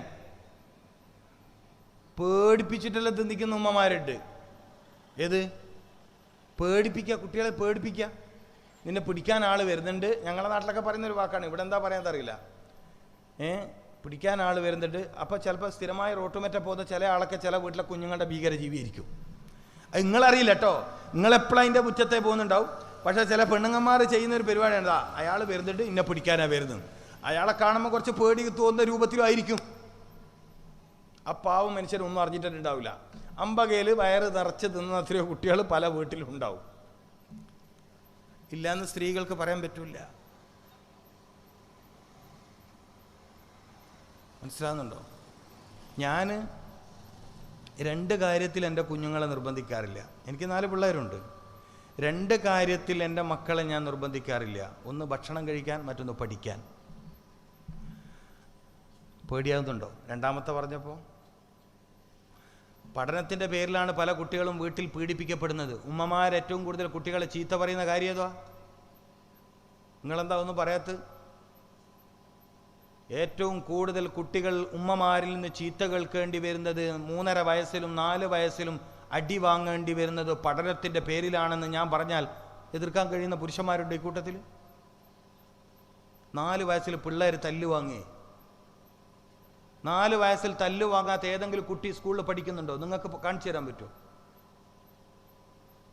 ഹോംവർക്കിൻ്റെ പേരിൽ എഴുതിക്കൊണ്ട് പോകാൻ പറഞ്ഞതിൻ്റെ പേരിൽ, ചിത്രം വരക്കാൻ പറഞ്ഞതിൻ്റെ പേരിൽ, അല്ലെങ്കിൽ PTA വിളിച്ചതിൻ്റെ അന്ന് ടീച്ചർ രക്ഷിതാക്കളുടെ കൂട്ടത്തിൽ വെച്ച് ഉമ്മാനോട് നിങ്ങളെ കുട്ടി എന്താ തീരെ പഠിക്കാത്തത് എന്ന് ചോദിച്ചതിൻ്റെ വാശി തീർക്കാൻ വേണ്ടി 4 വയസ്സോ 5 വയസ്സോ പ്രായമുള്ള കുഞ്ഞുങ്ങൾ തല്ലുകൊള്ളാത്ത വീടുണ്ടോ നിങ്ങളുടെ നാട്ടിൽ? ആ വീട് നല്ല വീടായിരിക്കും അങ്ങനെയാണെങ്കിൽ. ഞാൻ എൻ്റെ ഭാര്യയോട് പറഞ്ഞ കാര്യം അതാണ്. 2 കാര്യത്തിൽ കുഞ്ഞുങ്ങളെ നിർബന്ധിക്കാൻ പാടില്ല. ഒന്ന് ഭക്ഷണം കഴിക്കാൻ, മറ്റൊന്ന് പഠിക്കാൻ. കാരണം പഠിക്കാൻ ജന്മനാ തന്നെ കഴിവുമായിട്ടാണ് കുട്ടികൾ വരുന്നത്. നിഷേധിക്കാൻ കഴിയുന്ന ഒരു ചിൽഡ്രൻ സൈക്കോളജിസ്റ്റ് ഉണ്ടോ നിങ്ങളുടെ അറിവിൽ? പഠനത്തിന് പേടിപ്പിക്കണം, പഠനത്തിന് പുഷ് ചെയ്യണം, പഠനത്തിന് ഇങ്ങനെ തന്നെ ഭയങ്കര ഫോഴ്സ് കൊടുക്കണം എന്ന് പറയുന്ന ഒരു ചിൽഡ്രൻ സൈക്കോളജിസ്റ്റ് ഉണ്ടോ നിങ്ങളുടെ കൂട്ടത്തിൽ? പഠിക്കാനുള്ള താല്പര്യത്തോടെയാണ് മനുഷ്യൻ ജനിക്കുന്നത്. ശരിയായ പഠനങ്ങൾ നടക്കാത്തതാണ് മനുഷ്യൻ ശാരീരിക ബലഹീനത അനുഭവിക്കുന്നത്. ആരോഗ്യശാസ്ത്രം പറയുന്നിടത്ത് മനുഷ്യൻ്റെ ആരോഗ്യം ചോർന്നു പോകുന്നതിൻ്റെ കാരണങ്ങൾ പഠിക്കുന്നിടത്ത് ഒരുപാട് കാരണങ്ങൾ പറയുന്ന കൂട്ടത്തിൽ 2 പ്രധാന കാരണങ്ങൾ ഒന്ന്, ചോദ്യങ്ങൾക്ക് ശരിയായ ഉത്തരങ്ങൾ കിട്ടാത്ത മനുഷ്യർ മനസ്സ് മുരടിച്ചു പോകും. ചോദ്യങ്ങൾക്ക് ശരിയായ ഉത്തരം കിട്ടുന്നില്ല പല കുട്ടികൾക്കും. നമ്മുടെ കുട്ടികളിലെ ചെറിയ മക്കൾ പലപ്പോഴും ശാരീരികമായും മാനസികമായും അസ്വസ്ഥത പ്രകടിപ്പിക്കുന്നതിൻ്റെ ഒരു കാരണം അവരുടെ ചോദ്യങ്ങൾക്ക് ശരിയായ ആൻസർ കിട്ടുന്നില്ല. ഉമ്മമാരോട് ചോദിച്ചാൽ ആൻസർ ഇല്ല, ഉപ്പമാർക്ക് ചോദ്യം കേൾക്കാൻ സമയമില്ല. ഒരു മനുഷ്യൻ ഏറ്റവും കൂടുതൽ ചോദ്യം ചോദിക്കുന്ന സമയം ഏർലി ചൈൽഡ്ഹുഡ്, ഏറ്റവും ചെറിയ പ്രായമാണ്. ആദ്യത്തെ 3 വയസ്സ് അല്ലെങ്കിൽ കൂടി 5 വയസ്സ്. ഒരു മനുഷ്യൻ ഏറ്റവും കൂടുതൽ ചോദ്യങ്ങൾ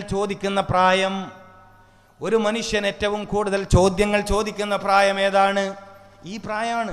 അതെന്താ അങ്ങനെ, ഇതെന്താ ഇങ്ങനെ? പക്ഷേ പേടിപ്പിച്ച് ചോദ്യങ്ങളെ മുരടിപ്പിച്ച് നിർത്തി കുട്ടികളുടെ വ്യക്തിത്വം വളരാതെ പോവുകയാണ്. അപ്പൊ മനുഷ്യൻ രോഗിയാവുന്നതിൻ്റെ ഒന്നാമത്തെ കാരണം വയറ് നിറയലാണെന്ന് ഇമാം ഇബ്നു സീന റഹ്മത്തുള്ളാഹി അലൈഹി, ഇമാം ദഹ്ബി റഹ്മത്തുള്ളാഹി അലൈഹി, ഒരു മനുഷ്യൻ രോഗിയാവുന്നത്, ഒരു മനുഷ്യൻ പ്രമേഹ രോഗിയാവുന്നത്, ഹൃദ്രോഗിയാവുന്നതിൻ്റെ ഒന്നാമത്തെ കാരണം വയറ് നിറയലാണ്. ലോകപ്രശസ്ത പണ്ഡിതൻ, ഖുർആനിൽ അഗാധ പാണ്ഡിത്യമുള്ള പണ്ഡിതൻ ഇമാം റംലി റഹ്മത്തുള്ളാഹി അലൈഹിയോട് ജൂതനായ ഒരു സഹോദരൻ ചോദ്യം ചോദിക്കുകയുണ്ടായി.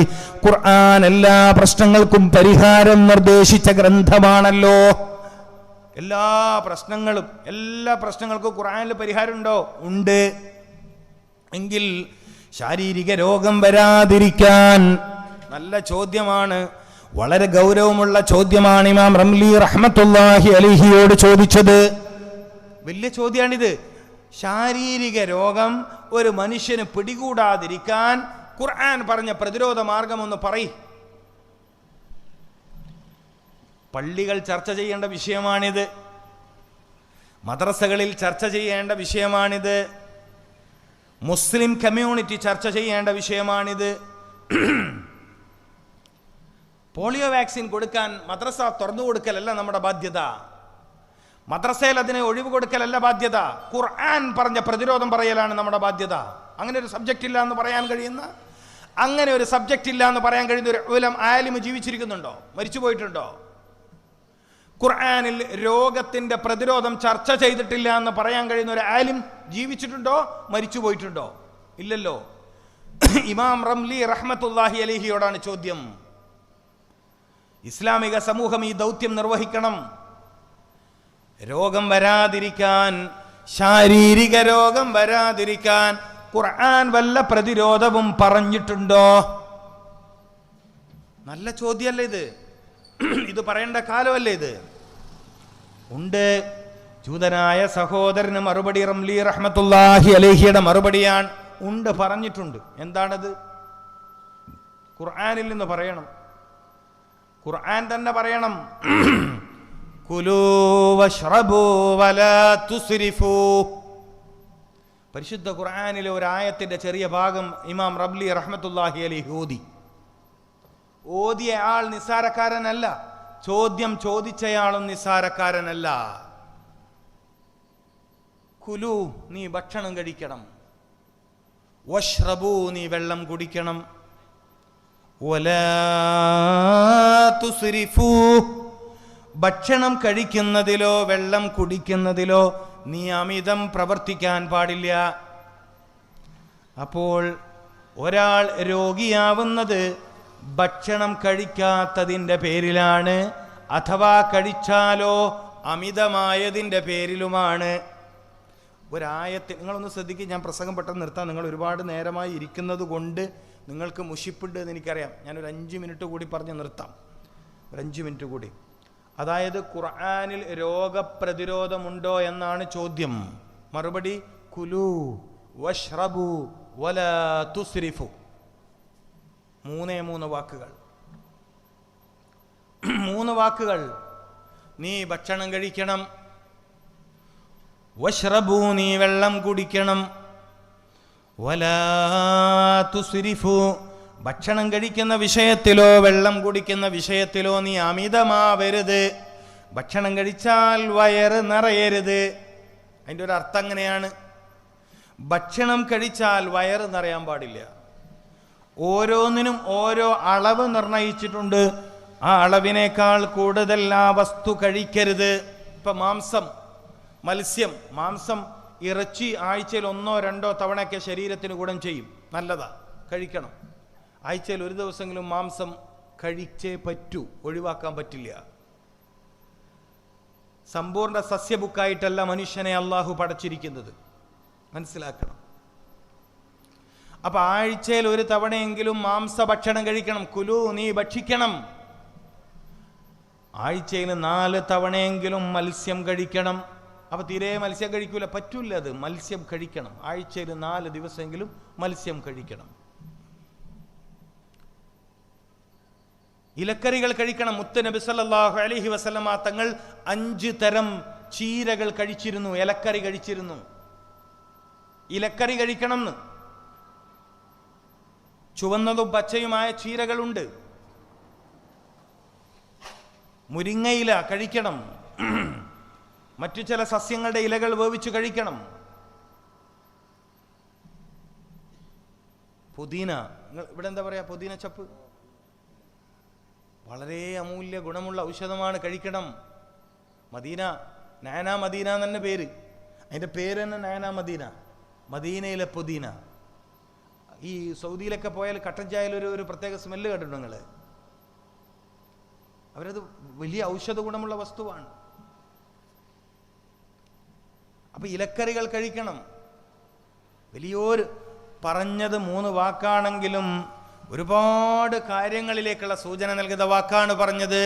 കുലൂ, നീ ഭക്ഷിക്കണം. വഷ്റബൂ, നീ കുടിക്കണം.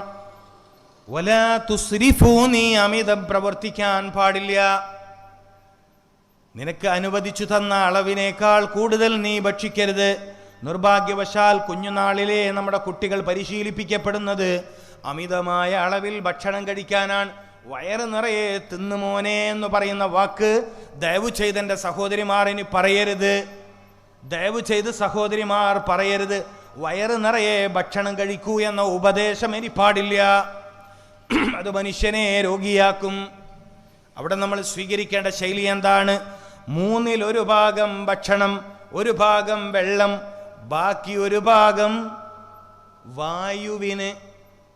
ശരീരത്തിൽ വായു സഞ്ചാരം നന്നായി നടക്കാൻ, ശരീരത്തിൽ വായു സഞ്ചാരം നന്നായി നടക്കാൻ വേണ്ടിയാണ്. ഇത് വിശദമായി പറയണമെങ്കിൽ ഈ ഒരൊറ്റ കാര്യത്തിന് മാത്രം എനിക്കൊരു 3 മണിക്കൂറെങ്കിലും വേണം. ഭക്ഷണവുമായി ബന്ധപ്പെട്ട് ആരോഗ്യത്തിൻ്റെ വിഷയം പറയാൻ മാത്രം ചുരുങ്ങിയതൊരു 3 മണിക്കൂറെങ്കിലും വേണം. മനുഷ്യൻ ഒരു നിലയിലും എല്ലാ ദിവസവും മനുഷ്യൻ കഴിക്കേണ്ടുന്ന ഭക്ഷണമുണ്ട്. ഒരു ദിവസം പോലും അത് ഉപേക്ഷിക്കാൻ പാടില്ല. പഴമാണ്. പഴം ഇല്ലാത്തൊരു ദിവസം നിങ്ങളുടെ ജീവിതത്തിൽ ഉണ്ടാവരുത്. അപ്പൊ കുലു എന്ന് പറഞ്ഞാൽ എല്ലാ ദിവസവും കഴിക്കേണ്ട ഭക്ഷണം പഴം. നമ്മുടെ പ്രിയപ്പെട്ട പിതാവ് ആദം അലൈഹിസ്സലാം സ്വർഗലോകത്ത് നിന്ന് ഭൂമിയിലേക്ക് വരുമ്പോൾ ഭക്ഷണമായി കൊണ്ടുവന്നത് പഴമാണ്. അപ്പോൾ വല്ലപ്പോഴും കഴിക്കേണ്ടതല്ല പഴം. അരിയാഹാരം തിന്നതിന് ശേഷം കഴിക്കേണ്ടതല്ല പഴം. പഴം ഒരു ഭക്ഷണം തന്നെയാണ്. അപ്പം രാവിലത്തെ ഭക്ഷണം പഴമാക്കുന്നതാണ് നല്ലത് ആരോഗ്യത്തിന്. മനസ്സിലായില്ലേ? എല്ലാ ദിവസവും രാവിലെ പഴം ഭക്ഷണമാക്കി കഴിക്കുന്നത് നല്ലതാണ്. ഇപ്പം ഞങ്ങളുടെ കണ്ണൂരൊക്കെ രാവിലെ നേന്ത്രപ്പഴം ഒരു പ്രധാന ശീലമാണ്. പക്ഷെ ഇവിടെ എങ്ങനെയാണെന്ന് എനിക്കറിയില്ല. കോഴിക്കോട് ജില്ലയിൽ കായ് വറുത്തതും മിച്ചറുമാണ് രാവിലത്തെ ചായക്ക് അല്ലേ അധിക സ്ഥലത്തും.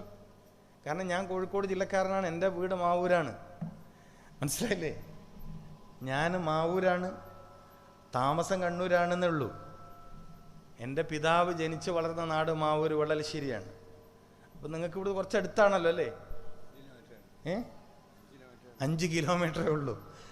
അപ്പം എൻ്റെ പിതാവ് കുവത്തുൽ ഇസ്ലാം അറബി, മുമ്പ് ഷംസുൽ ഉലമ മഹാനവറുകളൊക്കെ ജോലി ചെയ്ത കുവത്തുൽ ഇസ്ലാമിൽ അധ്യാപകനായി ജോലിക്ക് അവിടെ എത്തിയത് കൊണ്ട് അവിടെ കല്യാണം കഴിച്ചു. അപ്പം അങ്ങനെ എൻ്റെ നാട് കണ്ണൂരായതാണ്. അപ്പം എൻ്റെ ശരിയായ നാട് ഏതാണ്? മാവൂർക്കാരനാണ്. അപ്പം എനിക്കറിയാം ഇവിടുത്തെ മിച്ചറും തർക്കടില്ല, നല്ല തന്നെയാണ്. പക്ഷെ പഴമായിരിക്കണം തുടങ്ങേണ്ടത്. ഒരു മനുഷ്യൻ്റെ ഭൂമിയിലെ ആദ്യത്തെ ഭക്ഷണം പഴമായിരുന്നു. ആദം നബി അലൈഹി സ്വലാം ഭൂമിയിൽ വേറൊന്നും കിട്ടാത്തത് കൊണ്ടൊന്നും അല്ലല്ലോ. മനുഷ്യൻ ഭൂമിയിൽ എന്താണ് കഴിക്കേണ്ടത്? അള്ളാഹു ആണല്ലോ റസാക്ക്. അപ്പം റസാക്ക് തന്നെയാണല്ലോ എങ്ങനെയാ കഴിക്കേണ്ടത് എന്ന് പഠിപ്പിക്കുന്നവൻ ആണ്. അപ്പം അള്ളാഹു ആദം നബി അലൈഹി സ്വലാം 16 17 ഇനം വ്യത്യസ്ത പഴങ്ങൾ കൊടുത്തു ഭൂമിയിലേക്ക് വരുമ്പോൾ. മനസ്സിലാകുന്നുണ്ടോ നിങ്ങൾക്ക്? അറബികൾ ഏറ്റവും പ്രധാനമായി കഴിക്കുന്ന പഴ, അവരെപ്പോഴും ഈത്തപ്പഴം കഴിച്ചുകൊണ്ടിരിക്കും. അവരുടെ നാട്ടിലെ ഏറ്റവും പ്രധാനപ്പെട്ട പഴം ഈത്തപ്പഴമാണ്. അപ്പോൾ വെളിയങ്കോട് ഉമർക്കാലി എന്ന് പറഞ്ഞിട്ട് വലിയൊരു വൈദ്യശാസ്ത്ര പണ്ഡിതനുണ്ട്, മരിച്ചുപോയി, വഫാത്തായിപ്പോയി, വലിയ മഹാൻ, വെളിയങ്കോട് ഉമർക്കാലി തങ്ങൾ. അദ്ദേഹം പറഞ്ഞത് കേരളക്കാർക്ക് ഏറ്റവും നല്ലത് നേന്ത്രപ്പഴമാണെന്നാ. കേരളക്കാർക്ക് ഏറ്റവും നല്ലത് നല്ല പഴുത്ത നേന്ത്രപ്പഴം. നല്ല ആഫിയത്തുണ്ടാവും. നിങ്ങൾ സ്ഥിരമായി 1 2 നല്ല പഴുത്ത നേന്ത്രപ്പഴം രാവിലെ കഴിക്കുക. ഇനിയിപ്പോൾ ഇതിൻ്റെ എല്ലാം ചിലവ് കുറയുന്നൊന്നും പേടിക്കണ്ട, വൈകുന്നേരം കഴിച്ചോളി. ഇനി ഞാൻ വന്ന വകയിൽ അത് കച്ചവടം ചെയ്യുന്നവർക്ക് കച്ചവടം മുടങ്ങണ്ട. അല്ല, അങ്ങനെ ഉണ്ടല്ലോ, അതിൻ്റെ കച്ചവടം ചെയ്യുന്നുണ്ടാവും. അത് നിങ്ങൾ വൈകുന്നേരത്തേക്ക് മാറ്റി വെക്കുക. അത് നഷ്ടപ്പെടുത്തണ്ട, ഒരു രസമുള്ള സാധനമല്ലേ. അപ്പോൾ രാവിലെ ഫസ്റ്റ് ഫുഡ് അത്തിപ്പറ്റ അള്ളാഹു ഖബർ വിശാലമായി കൊടുക്കട്ടെ. മഹാനവറുകൾ രാവിലെ സുബഹിസ്കരിക്കുന്നതിന് മുമ്പ് നേന്ത്രപ്പഴം കഴിക്കും, ഈത്തപ്പഴം ഉണ്ടാവും.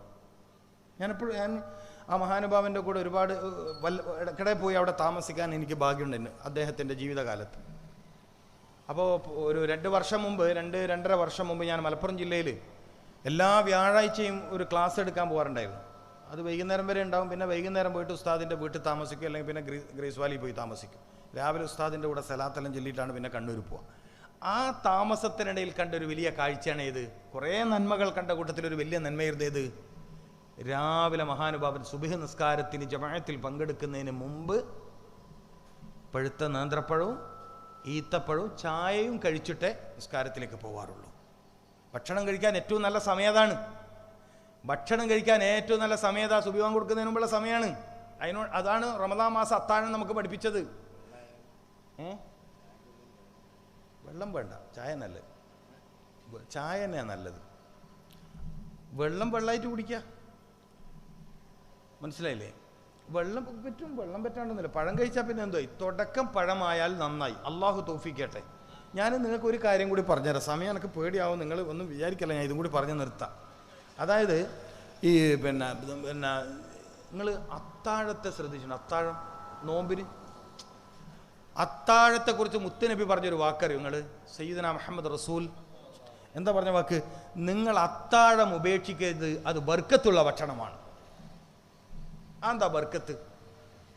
അത്താഴത്തിലെ ബർക്കത്തിൻ്റെ കാരണം എന്താണെന്ന് ഞാനിങ്ങനെ അന്വേഷിച്ചു. ഒരുപാട് കാരണങ്ങളുണ്ട് അത്താഴത്തിൻ്റെ ബർക്കത്തിൻ്റെ പിന്നിൽ. ഒന്ന്, അത് റമളാനിലെ ഭക്ഷണമാണ്, നോമ്പിന് വേണ്ടിയുള്ള ഭക്ഷണമാണ്, നോമ്പ് കരുതി കഴിക്കുന്ന ഭക്ഷണമാണ്. നോമ്പ് കരുതിയിട്ട് കഴിക്കുന്ന ഭക്ഷണമാണ് അത്താഴം, അതാണ് അതിൻ്റെ ബർക്കത്ത്. എന്നാൽ സമയങ്ങളിൽ, മനുഷ്യൻ ആസ്വദിക്കുന്ന സമയങ്ങളിൽ ഏറ്റവും ബർക്കത്തുடைய സമയം ഈ സമയമാണ്. ഏത് സമയം? ഈ അത്താഴത്തിൻ്റെ നേരമാണ്. അത്താഴത്തെ നിങ്ങൾ ഉപേക്ഷിക്കരുത്, അത് ബർക്കത്തുള്ള ഭക്ഷണമാണ്. അപ്പോൾ ആ ബർക്കത്ത് കിട്ടാൻ 2 മാസം ദ്വാരുന്നു. ബാരിക് ലനാ ഫീ റജബിൻ വ ശഅബാൻ വബല്ലിഗ്നാ റമളാൻ. എന്തേ ബർക്കത്ത് കിട്ടുന്ന സമയം റമളാനിലുണ്ട്. അപ്പം ചില ആളുകളൊക്കെ പറയും തറാവീഹ് കഴിഞ്ഞിട്ട് നന്നായി ഭക്ഷണം കഴിച്ചാൽ, അതുകൊണ്ട് ഞാൻ അത്താഴമൊന്നും കഴിക്കില്ല. ഇത്ര നിർഭാഗ്യവാനായ മനുഷ്യൻ ഈ നാട്ടിൽ വേറെ ഉണ്ടോ? നിങ്ങൾ പറയും, ഇത്ര നിർഭാഗ്യവാനായ മനുഷ്യരുണ്ടോ? പിന്നെ അപ്പം അത്താഴം നിങ്ങൾ ഉപേക്ഷിക്കരുത്. പരിശുദ്ധ ഇസ്ലാം മനുഷ്യനെ ഒരു ജീവിതക്രമം പഠിപ്പിക്കുകയാണ്. ഞാൻ നിങ്ങളോട് പറഞ്ഞു, സുന്നത്തുകൾ ഉപേക്ഷിക്കുന്നിടത്താണ് രോഗങ്ങളെന്ന്. ഓർമ്മണ്ടോ ആ വാക്ക്? ലൈഫ് സ്റ്റൈൽ ഡിസീസ്, ജീവിതശൈലി രോഗം എന്ന് പറഞ്ഞാൽ രോഗം വരാതിരിക്കാനുള്ള ജീവിതശൈലിയുടെ പേരെന്താണ്? സുന്നത്തുർ റസൂൽ സല്ലല്ലാഹു അലൈഹി വസല്ലം. ശൈലീ രോഗം, ജീവിതശൈലീ രോഗം. അപ്പൊ ശൈലി മാറിയപ്പോഴാണ് രോഗമുണ്ടായത്. അപ്പൊ രോഗം വരാതിരിക്കാനുള്ള ശൈലി ഏതാണ്? കുലൂ, നീ ഭക്ഷണം കഴിക്കണം. അപ്പൊ എപ്പോഴാ ഭക്ഷണം കഴിക്കാൻ പറ്റിയ സമയം? നല്ല പുലർച്ചെ സൂര്യോദയത്തിന്റെ 2 മണിക്കൂർ മുമ്പുള്ള സമയം. സൂര്യോദയത്തിന്റെ 2 മണിക്കൂർ മുമ്പ് നിങ്ങൾക്ക് പഴം ഭക്ഷണമായി കഴിക്കാൻ പറ്റുമെങ്കിൽ അന്നേ ദിവസം നിങ്ങൾ മറ്റൊന്നും കഴിച്ചില്ലെങ്കിലും നിങ്ങളുടെ ശരീരത്തിന് കോട്ടം വരില്ല. നോക്ക് നിങ്ങൾ, ശാസ്ത്രം പറയുന്ന ശൈലി നോക്ക് നിങ്ങൾ സുബഹിൽ ഏറ്റവും ബർക്കത്തുടയ നേരത്ത് ശരീരത്തിന് ഏറ്റവും ഗുണം ചെയ്യുന്ന ഭക്ഷണം കഴിച്ചു. ലോകത്ത് അത്ഭുതങ്ങൾ സൃഷ്ടിച്ച ചില ആളുകളുടെ ജീവിത ചരിത്രം പരിശോധിച്ചു. 17-ാമത്തെ വയസ്സിൽ ലോകാത്ഭുതമായൊരു മനുഷ്യനുണ്ട്. 17-ാമത്തെ വയസ്സിൽ ലോകാത്ഭുതം. അറിവിൽ, ബുദ്ധിയിൽ, ഓർമ്മശക്തിയിൽ, മിടുക്കിൽ, സർവത്തിലും ലോകാത്ഭുതമായ മനുഷ്യൻ ഇബ്നു സീന. ഇബ്നു സീനയുടെ ഭക്ഷണ ശൈലി പരിശോധിച്ച് നോക്കി. മൂപ്പർ ഇത്ര വലിയ അത്ഭുതമാവാൻ എന്തായിരിക്കും കാരണം? ആകെ പലപ്പോഴും അദ്ദേഹത്തിൻ്റെ ആകെ ഭക്ഷണം രാവിലെ കഴിക്കുന്ന പഴമായിരുന്നു. മനസ്സിലാവുന്നുണ്ടോ? രാവിലെ കഴിക്കുന്ന പഴമായിരുന്നു അദ്ദേഹത്തിൻ്റെ പ്രധാന ഭക്ഷണം. പലപ്പോഴും ഒന്നും കഴിക്കാറില്ല. അപ്പൊ കുലു, നീ ഭക്ഷിക്കുക. വെളിയങ്കോട് ഉമർ ഖാലി റളിയല്ലാഹു തആല അൻഹു പറയുന്നു, കേരളീയരായ നമ്മെ സംബന്ധിച്ചിടത്തോളം രാവിലെ കഴിക്കാൻ ഏറ്റവും നല്ല പഴം നേന്ത്രപ്പഴമാണ്, ഏത്തപ്പഴമാണ്. പക്ഷെ നന്നായി പഴുത്ത് തൊലി കറുക്കണം. മഞ്ഞത്തൊലിയുള്ള പഴത്തിന് ഗുണം കുറവാണ്. പഴുത്ത് തൊലി കറുത്താലേ ഗുണം കൂടുള്ളൂ, ശരിയായ ഗുണം കിട്ടുള്ളൂ. നിങ്ങളിപ്പോൾ ഇന്ന് മുതൽ നാളെ സുബഹ് മുതൽ അള്ളാഹു തൗഫീഖ് ചെയ്യട്ടെ, നല്ല പഴുത്ത നേന്ത്രപ്പഴം 2 കഴിച്ച്, ഈത്തപ്പഴം വീട്ടിലുള്ള വകയിൽ അതൊരു 3-4 കഴിച്ച്, പശുവും പാല് കിട്ടുമെങ്കിൽ അതും കുടിച്ചു, ഉച്ചക്ക് ഉപ്പേരിയാക്കിയിട്ട് ബീൻസും അമരയും ഒക്കെ കഴിച്ചു, ഇടയ്ക്കിടെ മുതിരയൊക്കെ കഴിച്ചു. പിന്നെ നിങ്ങൾക്ക് മുട്ട് മടക്കാൻ പ്രയാസം ഉണ്ടാവില്ല. ഡോക്ടർ ഇങ്ങോട്ട് ഫോൺ വിളിച്ചിട്ട് ചോദിക്കും, അത് നിങ്ങൾ കാണിക്കാൻ വരാത്തത്? ഏത് മുട്ട് രോഗം മാറി, കാലിൻ്റെ മുട്ട് മടക്കാൻ പറ്റില്ല എന്ന് പറഞ്ഞാൽ രോഗമില്ല, സൂക്കേട് മാറി. ഇതിൻ്റെ സീക്രട്ടായിരിക്കും പറഞ്ഞു കൊടുക്കണ്ട. ഞാൻ പബ്ലിക്കായിട്ടാണ് പറഞ്ഞെങ്കിലും ഡോക്ടർക്ക് ഇത് പറഞ്ഞു കൊടുക്കണ്ട. ഇത് മുട്ട് വേദന, മുട്ട് നീര്, മുട്ട് മടങ്ങണില്ല എന്ന് പറഞ്ഞിട്ട് എത്ര കാലമായി നിങ്ങൾ നടക്കണ്? സയ്യിദുനാ മുഹമ്മദുർ റസൂൽ സല്ലല്ലാഹു അലൈഹി വസല്ലമ തങ്ങൾ പഠിപ്പിച്ച മറ്റൊരു കാര്യം കൂടി ഞാൻ ചേർത്തു പറയുന്നു. അതറിയണമല്ലോ. അത്താഴം നിങ്ങൾ ഉപേക്ഷിക്കരുത് എന്ന് പറഞ്ഞ മുത്ത് റസൂൽ പറഞ്ഞ വേറൊരു വാക്ക്, അത്താഴത്തിന് ഏറ്റവും നല്ലത് പഴമാണ് എന്നുകൂടി പറഞ്ഞു. അങ്ങനെയും കൂടി പറഞ്ഞു, അത്താഴത്തിന് ഏറ്റവും നല്ലത് പഴമാണ്. ചില നാട്ടിൽ പുട്ട് കഴിക്കുന്നവരുണ്ട്, പത്തിരി കഴിക്കുന്നവരുണ്ട്, കഞ്ഞി കുടിക്കുന്നവരുണ്ട്. ഇവിടെ എന്താണ് അത്താഴത്തിന് കഴിക്കാൻ? ചോറ് കഴിക്കുന്നവരുണ്ട്. ഉറക്കം തൂങ്ങാൻ വേറെ പോണ്ട്. അത്താഴത്തിന് ചോറ് കഴിക്കുന്നുണ്ടല്ലേ ഉറക്കം തൂങ്ങണം. സുബഹി നിസ്കരിച്ച് 2ാമത്തെ സലാം വീട്ടുന്നുണ്ട് ചില ആൾ, അവിടെ കടന്നില്ലേ? റമദാനിലെ ഏറ്റവും അനുഗ്രഹീതമായ സമയം ആസ്വദിക്കാൻ നിങ്ങൾക്ക് കഴിയാത്ത എന്തുകൊണ്ടാ? അത്താഴത്തിന്റെ സമയത്ത് ചോറ് കഴിക്കുന്നുണ്ട്.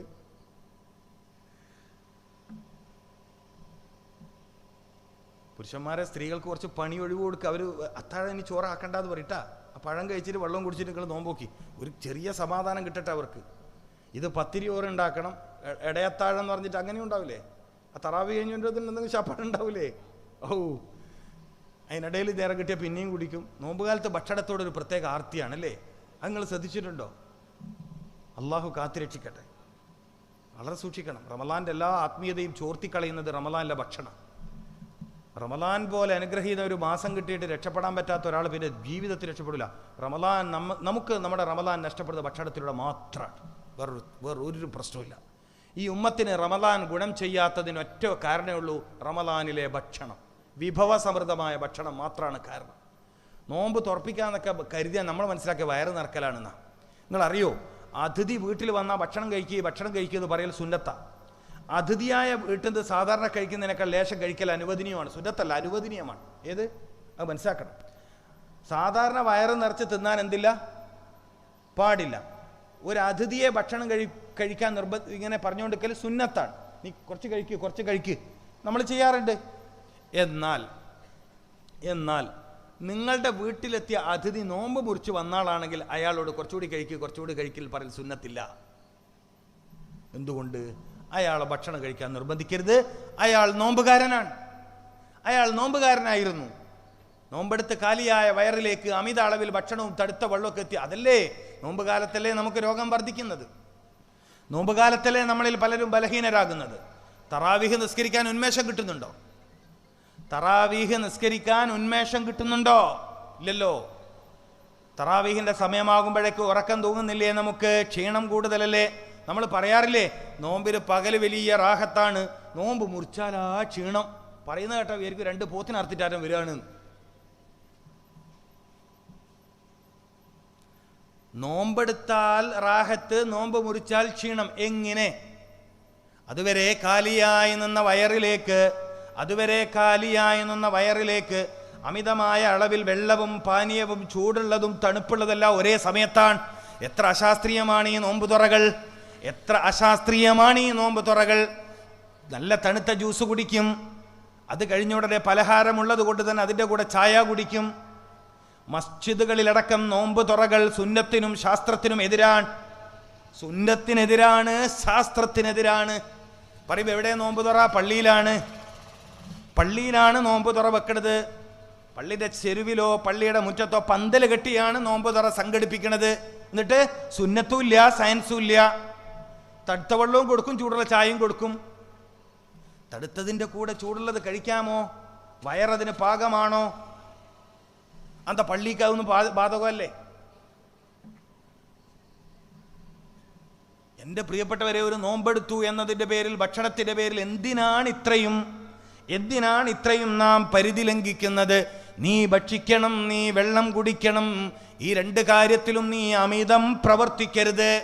റമദാൻ മനുഷ്യന്റെ ജീവിതത്തിലെ ഏറ്റവും നല്ല പാഠപുസ്തകമാണ്. ഒരു മനുഷ്യൻ ഏറ്റവും മികവുറ്റവനാകാൻ, ഏറ്റവും കഴിവുറ്റവനാകാൻ, ഏറ്റവും ശക്തനാവാൻ, ഏറ്റവും തഖ്വയുള്ളവനാകാൻ, ജീവിതത്തിൽ മുച്ചൂടും ഒരാൾക്ക് വിജയിക്കാൻ ഏറ്റവും നല്ല പാഠപുസ്തകം ഷഹ്റു റമദാൻ ഓർമ്മിക്കാൻ കാരണം സുബ്ഹിലെ ഭക്ഷണമാണ്. ഒരു മനുഷ്യൻ ഭക്ഷണം കഴിച്ചു തുടങ്ങേണ്ട സമയം സൂര്യോദയത്തിൻ്റെ 2 മണിക്കൂർ മുമ്പുള്ള സമയമാണ്. ഇതറിയുന്നവർ അങ്ങനെ ചെയ്യാറുണ്ട്. അപ്പം നിങ്ങൾക്ക് എളുപ്പമാണ്, നിങ്ങളൊക്കെ സുബഹിക്ക് എണീക്കുന്നവരാണ്. അപ്പോൾ പള്ളിയിലേക്ക് വരുന്നതിന് മുമ്പ് എന്താക്കുക? നല്ല നേന്ത്രപ്പഴവും ഈത്തപ്പഴം വാങ്ങി വെക്കുക. എല്ലാ വീട്ടിലും ഈത്തപ്പഴം വേണം. ഈത്തപ്പഴം ഇല്ലാത്ത വീടിൽ, കാരക്കില്ലാത്ത വീട് പട്ടിണിയിലാണെന്ന് മുഹമ്മദ് റസൂൽ. ഭക്ഷണമില്ലാത്ത വീട് എന്നാ പറഞ്ഞ്. അപ്പോൾ പറ്റുന്ന ആളുകൾ അത് വാങ്ങി വെക്കുക. ഇനി ഈത്തപ്പഴം ഇല്ലെങ്കിലും നേന്ത്രപ്പഴം എല്ലാ വീട്ടിലും വേണം. മറ്റൊന്ന് വാങ്ങില്ല, അത് കഴിക്കണം. എന്നിട്ട് പള്ളിയിലേക്ക് വരണം. എന്നാൽ സുബഹിസ്കരിച്ച് ഓതാൻ ഒരു ഉന്മേഷം ഉണ്ടാവും, ഖുർആൻ ഓതാൻ ഉന്മേഷം ഉണ്ടാകും. അള്ളാഹു തൗഫീക്ക് ചെയ്യട്ടെ. എൻ്റെ സഹോദരിമാർ ആ കാര്യത്തിൽ മുൻകൈയെടുക്കണം. അപ്പം ഭക്ഷണം വളരെ പ്രധാനപ്പെട്ട കാര്യമാണ്. അത് കഴിക്കുന്ന രീതി വളരെ പ്രധാനമാണ്. സമയം വളരെ ദീർഘിച്ചതുകൊണ്ട് 11 മണിയോടടുത്തു. ഞാൻ തൽക്കാലം ഇവിടെ നിർത്തുകയാണ്. കാരണം എനിക്കും നാളെ പകലൊന്നും ഉറങ്ങാൻ എനിക്ക് ചാൻസ് ഇല്ലാത്തതുകൊണ്ട് 4 മണിക്കൂറെങ്കിലും ഓടണം എന്നാണ് എൻ്റെ പ്രതീക്ഷ. 4-5 മണിക്കൂർ യാത്ര ചെയ്താലേ വീട്ടിലെത്തുള്ളൂ. ഞാൻ വൈകിയത് കൊണ്ടാണ്. എനിക്ക് കണ്ണൂരിൽ നിന്നും പോകണം 1 മണിക്കൂർ. അപ്പം ഞാൻ തൽക്കാലം പ്രസംഗം നിർത്തുകയാണ്. മനസ്സിലല്ലേ? നിങ്ങളും മഗ്‌രിബ് കഴിഞ്ഞ മുതൽ ഇരിക്കുന്നതാണ്. ഞാൻ കുറച്ച് കാര്യങ്ങൾ പറഞ്ഞിട്ടുണ്ട്. ബാക്കിയുള്ളത് എപ്പോഴെങ്കിലും ഇനി കണ്ടുമുട്ടാൻ നമുക്ക് അള്ളാഹു അവസരം ഒരുക്കുകയാണെങ്കിൽ നമുക്ക് അന്ന് പറയാം എന്ന് ഞാൻ നിങ്ങൾക്ക് വാക്ക് തരികയാണ്. എപ്പോഴെങ്കിലും നമ്മൾ കണ്ടുമുട്ടാൻ അവസരം ഉണ്ടെങ്കിൽ നമുക്കന്ന് പറയാം. ഏതായാലും ചില കാര്യങ്ങൾ ഞാൻ തുടങ്ങി വെച്ചിട്ടുണ്ട്, അത് വളരെ പ്രധാനമാണ്. വളരെ പ്രധാനമാണ്. വിശുദ്ധ ഖുർആനിലെ സർവ്വരോഗത്തെയും മാറ്റാൻ കഴിയുന്ന ആയത്ത് ഏതാണെന്ന് പറയണമെന്നാണ് മൂപ്പര് പറഞ്ഞത്. അത് വളരെ പ്രധാനം തന്നെയാണ്. അള്ളാഹു തൗഫീക്ക് ചെയ്യട്ടെ. ആ ആയത്തിൽ 7 കാര്യങ്ങളുണ്ട്. പക്ഷെ അത് വിശദീകരിക്കാനൊന്നും കഴിയില്ല. അത് പാരായണം ചെയ്യണം. രോഗികൾ 41 തവണയാണത് പാരായണം ചെയ്യേണ്ട ഒരു ദിവസം. 41 തവണ. മനസ്സിലായില്ലേ? പ്രമേഹ രോഗമുള്ളവർ വയറിൻ്റെ മുൻവശത്തും, കിഡ്നി സംബന്ധമായ മൂത്രാശയ സംബന്ധമായ രോഗമുള്ളവർ അരക്കെട്ടിൻ്റെ മുകളിലും, അരക്കെട്ടിൻ്റെ മുകളിൽ നട്ടെല്ലിനോട് ചേർത്തിയും കൈവച്ചാണ് ആ ആയത്തോതേണ്ടത്. ഹാർട്ട് സംബന്ധമായ രോഗമുള്ളവർ വലത് കൈ ഇടത് നെഞ്ചത്ത് ചേർത്തി വെച്ചാണ് ആ ആയത്തോതേണ്ടത്. ശിരസ് സംബന്ധമായ രോഗമുള്ളവർ വലത്തെ കൈ നിസ്കാരശേഷം ഇങ്ങനെ ഈ രൂപത്തിലാണ് കൈവെക്കേണ്ടത്. അത് ഖുർആനിലോ ഹദീസിലോ പറഞ്ഞതല്ല. അതൊരു ചികിത്സാപരമായ ക്രമമാണ് ഈ കൈവെപ്പ് എന്നുള്ളത്. അത് ഖുർആനിലോ ഹദീസിലോ നിങ്ങൾക്ക് കാണാൻ കഴിയില്ല. പാരമ്പര്യമായി ചികിത്സാപരമായി എൻ്റെ ഗുരുനാഥന്മാർ പഠിപ്പിച്ചെന്നൊരു ക്രമമാണ് കൈ ചേർത്ത് വെക്കുക എന്നുള്ളത്. മനസ്സിലാക്കണം. ഇപ്പോൾ ദുആ ചെയ്യുമ്പോൾ അള്ളാഹുവേ നീ എനിക്ക് തരണം എന്ന് ചോദിക്കുമ്പോൾ ബാക്ക് കൈ കെട്ടിയെന്നുകൊണ്ട് കുറവൊന്നുമില്ലല്ലോ. പക്ഷെ കൈ പൊക്കി വെക്കുക എന്നുള്ളത് അതിൻ്റെ ഒരു അദബാണ്. ദുആ ചെയ്യുമ്പോൾ നെഞ്ചിൻ്റെ അവിടെ കൈയെത്തണം എന്നാണ് അതിൻ്റെ അദബ്. മടിയിലല്ല. മടിയിലിങ്ങനെ കൈവച്ച ദുആ ആണെന്ന് വിശ്വസിക്കുന്ന കുറേ ആളുണ്ട്. തെറ്റാണ്. ദുആ ചെയ്യുമ്പോൾ മടിയിലല്ല കൈവെക്കേണ്ടത്, മടിത്തട്ടിലല്ല കൈവെക്കേണ്ടത്, നെഞ്ചിൻ്റെ നേരെയാണ്, അല്ലെങ്കിൽ മുഖത്തിന് നേരെയാണ്. ദുആ ചെയ്യുമ്പോൾ കൈ ഉയർത്തേണ്ടത് ഒന്നുകിൽ നെഞ്ചിൻ്റെ നേരെ അല്ലെങ്കിൽ മുഖത്തിൻ്റെ നേരെ. എന്നതുപോലെ ചികിത്സാപരമായി വിശുദ്ധ ഖുർആനിലെ ഒരായത്തിന് ഉപയോഗിക്കുമ്പോൾ ആ ആയത്തിനോടുള്ള ഒരു അദബ് സൂക്ഷിക്കാൻ തൻ്റെ വലത് കൈ ഇടത് നെഞ്ചത്ത് അല്ലെങ്കിൽ 2 കൈയും പൊക്കിളിന് താഴെ നാഭിയിൽ, പ്രമേഹ രോഗിയൊക്കെ ആണെങ്കിൽ അവിടെ വെക്കേണ്ടത്, പൊക്കിളിന് താഴെ നാഭിയിൽ അമർത്തി 2 കൈയും വെക്കണം.